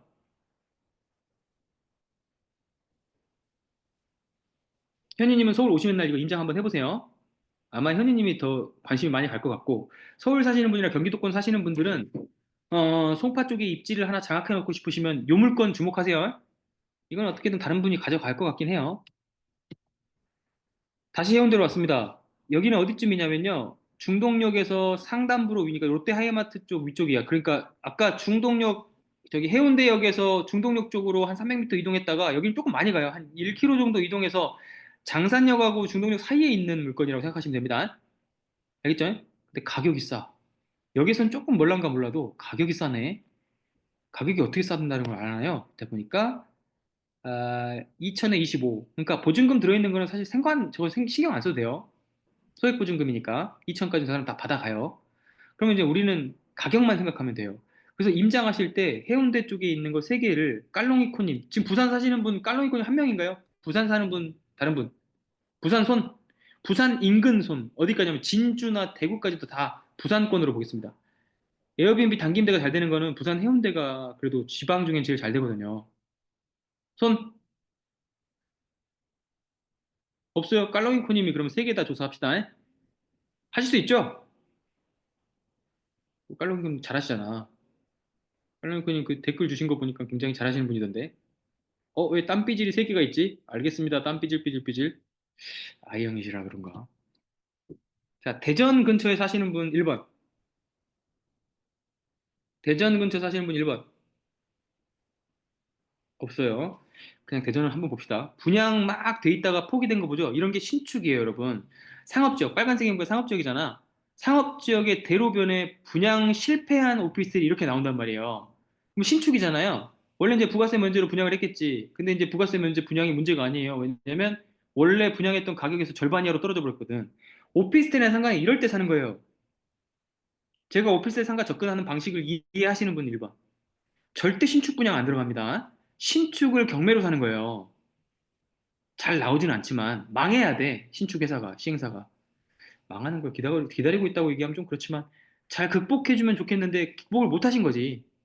근데 건물이 또 19.60평이니까 되게 크잖아요. 그리고 소매점이니까 다양한 업무실도 들어올 수 있고 바닥 난방이 만약에 돼 있다고 생각된다면 여기는 주거용으로 써도 됩니다. 3천에 80에 임차가 되어 있네요. 전입신고 된 거 보니까 주거용으로 쓰고 있는 집이야. 근데 주거용으로 쓰고 있는데 20평 정도 된다 그러면 얘는 공급 면적 30평이니까 방 3개에 화장실 2개 있는 공간일 것 같아요. 이해되시죠? 대전에 방 3개, 화장실 2개를 1억 초반대에 가져갈 수 있는 그런 물건이라고 생각하시면 되겠습니다. 전세는 3천에 80이면 한 1억 1, 2천 정도. 그러니까 전세금에 낙찰 받아서 전세를 주면 될 것 같다. 대전 근처에 계신 분한테는 추천. 어떻게 보시는지 알겠죠? 지금 제가 물건 설명하는 거 보면서 줄보고 어떻게 보고 있구나. 이게 이해가 된다, 2번. 오케이. 이해만 되면 돼요. 왜냐면 혼자 해보면 이게 되거든. 강의를 보면서 복습할 거 아닙니까? 오늘 제가 지금 열강하고 있어요. 그죠? 다 알려드리고 있단 말이에요. 그래서 물건 검색을 어떻게 하시는지부터 수익성 계산이라든지 사업성 분석까지 어떻게 하는지 다 알려드렸어요. 이거는 여러 번 돌려보시면서 적용을 한번 본인 삶에 해보세요. 그리고 초반부는 방향 세팅이었습니다. 본인의 지금 상황하고 비교해봐가지고 가장 유리한 선택을 하셔야 돼요. 앞에 단추를 잘못 끼면 뒤가 어그러집니다. 복습까지 순간적으로 해드렸습니다. 암사동에 있는 스타팰리스는 빌라예요. 그러니까 주택수 산정되는 거지. 근데 여러분은 지금 주택수하고는 전혀 상관없다고 그랬죠. 어차피 이건 시세 차익형 물건이 아니기 때문에 시세 차익을 안 낼 거면 주택수가 상관이 없어요. 알겠죠? 네, 1억 2천까지 떨어졌어. 근데 뭐가 있냐면 위반 건축물이 있긴 하거든요. 근데 임차인이 없죠. 그러면 이건 낙찰가가 그대로 그냥 가져오는 거네? 위반 건축물 때문에 사람들이 이걸 안 사는 것 같긴 한데, 이 3제곱미터 무당 증축은 사실 그냥 그대로 사용할 수도 있어요.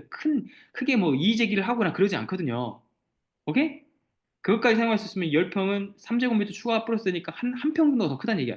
11평 정도 되는 걸로 활용을 할 수가 있을 거야. 그러면 전세를 주면 사실 좀 더 많이 받을 수 있는 거고, 신축에 가까운 오피스텔로, 빌라로 보여요. 그리고 암사동 쪽은 언제든 괜찮은 곳이잖아요. 여기 한강 접근성이 굉장히 좋단 말이에요. 그래서 여기는 잘 팔려요. 얼마 전에 성윤님이라고 재개발 에어비앤비 하는 그 강의 들으시는 분인데 그분이 이거 입찰 들어갔다가 30만 원 차인가 300만 원 차인가 떨어지셨어요. 엄청 아까우셨습니다. 여기가 되게 높게 낙찰되는 지역 중에 하나예요. 이쪽 지역이면 암사동에서 한강 입구 그 토끼굴 있는데 아시죠? 거기 빌라촌 있는데 개발 지역이기도 합니다. 이쪽은 항상 이슈가 있어요. 근데 파버리면 신석기 유적지가 나와버리니까 조금 주춤주춤하면서 좀 안 되고 멈추고 그런 경우도 있었죠. 원래 부산 동삼동하고 서울에 있는 암사동 2개가 신석기 유적지 아닙니까? 한강 근처에서 원래 모래에다가 빗살무늬 토기 같은 거 꽂아놓고 사람들이 살았겠지. 주거 취약지구가 암사동 쪽에 쫙 형성돼 있어요. 그래서 거기를 뭔가를 파서 땅을 하면 뭐 토굴 나오고 막 유물 나오고 막 이래요. 그래서 좀 조심하는 지역이지 사실 여기는 아파트 단지로 개발할 수 있는 여력이 충분한 지역입니다. 강동구가 많이 크고 있으니까. 오케이? 이거 이해됐다 1번. 단기 임대를 할 거라도 이런 걸 가지고 있다면 재개발까지도 생각을 해볼 수가 있다. 오케이? 그래서 이런 것도 소개를 드릴까 합니다. 그러니까 앞에서 구별되나요? 오피스텔은 재개발 쪽은 보지 마. 근데 이런 거는 재개발도 생각하면서 들어갈 수 있는데 가격도 좀 저렴하잖아요. 괜찮아요? 안 괜찮아요? 괜찮으면 3번. 오케이. 괜찮다고 생각하겠습니다. 상수동도 나와 있는데 이것도 원룸이에요. 원룸인데 새로 지은 것 같은데 이 골목 사이에다가 되게 멋지게 기하학적 모형으로 그려놨죠. 그래서 저는 어, 괜찮다는 느낌이 아니라 여기는 젊은 애들의 수요가 있을 것 같다는 생각이 일단 1번 들었고 근데 1억 6천이 전세금이 들어있으니까 이 집은 1억 6천이라고 생각을 해야 돼 일단. 근데 저는 한강변이잖아요. 상수역 어딘지 알아요? 홍대에서 홍대에서 망원 합정 상수까지가 단기 임대의 핵심 포인트예요. 진짜 잘 돼. 그리고 상수는 저쪽 안쪽에 어, 홍대 입구 위쪽에 연남동 쪽으로 올라가서 가좌 쪽 나오는 쪽보다 깨끗해요. 여기는 밤섬 리베뉴 같은 걸로 대규모 단지 개발도 됐고 한강변이기 때문에 공원 조성도 잘 돼 있어가지고 지저분한 지역이 아니에요. 여기는 엄청 잘 됩니다. 그러니까 제 생각엔 하실 거면 그냥 이 가격에 들어가시면 어때요? 전세가에 1억 6천에. 이거 2,700까지 떨어질 게 아니야 사실은. 오케이? 그래서 이건 기회인 것 같아요. 지금 이거 1억 6천 쓰면 낙찰 되겠지 그냥. 근데 어차피 1억 6천 쓰나 빵원 쓰나 똑같다고 얘기했죠 이거는. 이해되시면 1번. 이제 드디어 이해가 되시면 1번. 그러니까 이거는 시장이 포기한 거야. 시장이 이거 1억 6천의 값어치는 없다고 생각을 한 거예요. 근데 저는 단기 임대를 하면서 입주권을 기다리면서 한강변에 내 집 보러 가면서 야 여기 내 집이네 하기에도 괜찮은 지역 같아. 나는 내가 보기에는. 이거 내가 하고 싶었어요. 왜냐면 저는 상수동이나 제 와이프랑 둘 다 홍대에서 만났기 때문에 홍대 상수 망원 이쪽을 굉장히 좋아합니다. 합정이랑. 여기 갖고 싶네. 연희동은 뭘 소개시켜드리려면 이렇게 위반 건축물로 막 표기된 거 있잖아요. 이거 사람들이 잘 안 들어오거든요. 근데 들어가도 상관없다. 크게 터치하지 않습니다. 다만 이걸 1억 3,500만 원을 생각하고 들어가셔야 돼. 오케이? 1억 3,500이라고 생각하고 들어가셔야 돼요. 근데 평수가 7.32평으로 나와 있지만 위반 건축물 저 한 동까지 다 합치면 이거 10평 훨씬 넘어요. 가건축물 있죠? 여기 제시외 건물. 이 가건축물로 여기 10평짜리를 한 3평 늘려놨거든요. 그러니까 얘는 13평에서 15평까지도 쓸 수 있는 거예요, 사실은. 이 공간을 쓸 수 있기 때문에. 이 느낌 아시겠으면 1번. 저거는 철거하라는 명령은 잘 안 나올 가능성이 높아요. 오케이? 그리고 그냥 이행강제금 나오더라도 한 번 부과해버리고 추가적으로 매년 부과되는 건 아니기 때문에 그냥 기다리셔도 돼, 사실은. 오케이? 1억 3,500이다. 오피스텔보다 더 싸게 느껴지죠? 사실은. 재개발까지 고려를 하니까 여러분이 그런 생각을 할 겁니다. 오늘 마지막 질문 한 두 개 정도만 받고 어차피 단톡에서 여러분 질문을 계속 하실 수 있으니까 오늘 수업에 대해서 질문하실 거 있으면 질문 한번 해주세요.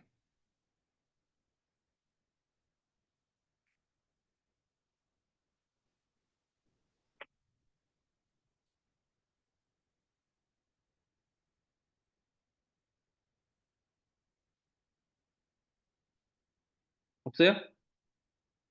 그럼 우리 단톡에서 질문을 계속 받는 걸로 하겠습니다.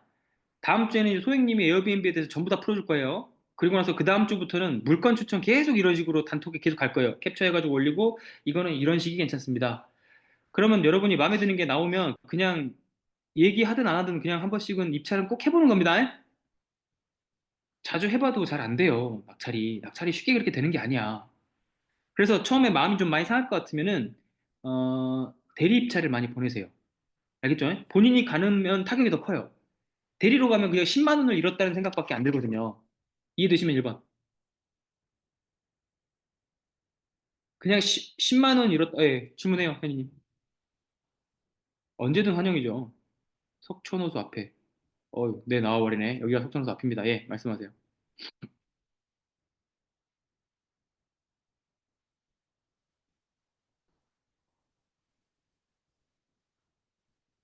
효성 해링턴 타워. 오피스텔이잖아요, 그거.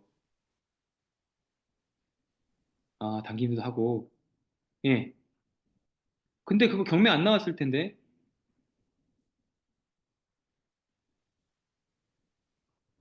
이거 공부상, 즉 등기부 등본상에 건축부, 건물주공부장 떼봐요.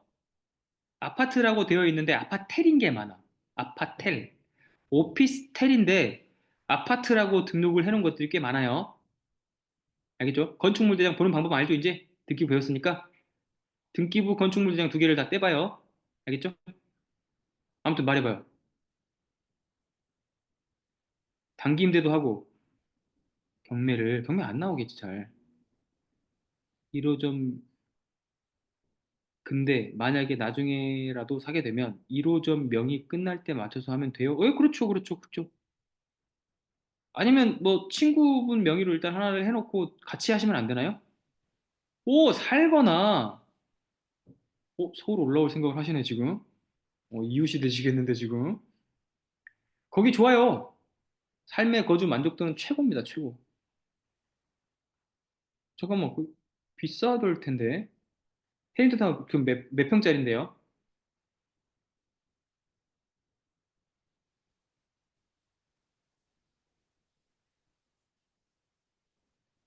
요거는 조사하신 내용을 개인톡으로 주세요. 이건 되게 개인적인 프라이빗한 내용이기 때문에 개인적으로 주시면은 제가 그 물건 봐드릴게요. 어차피 그쪽 산책 자주 가니까. 오케이? 네, 내일 뵙겠습니다. 다음 주는 소행님이구나. 다다음 주부터 물건 추천해서 뵙겠습니다. 단톡에 질문 많이 올려주세요. 고생하셨습니다.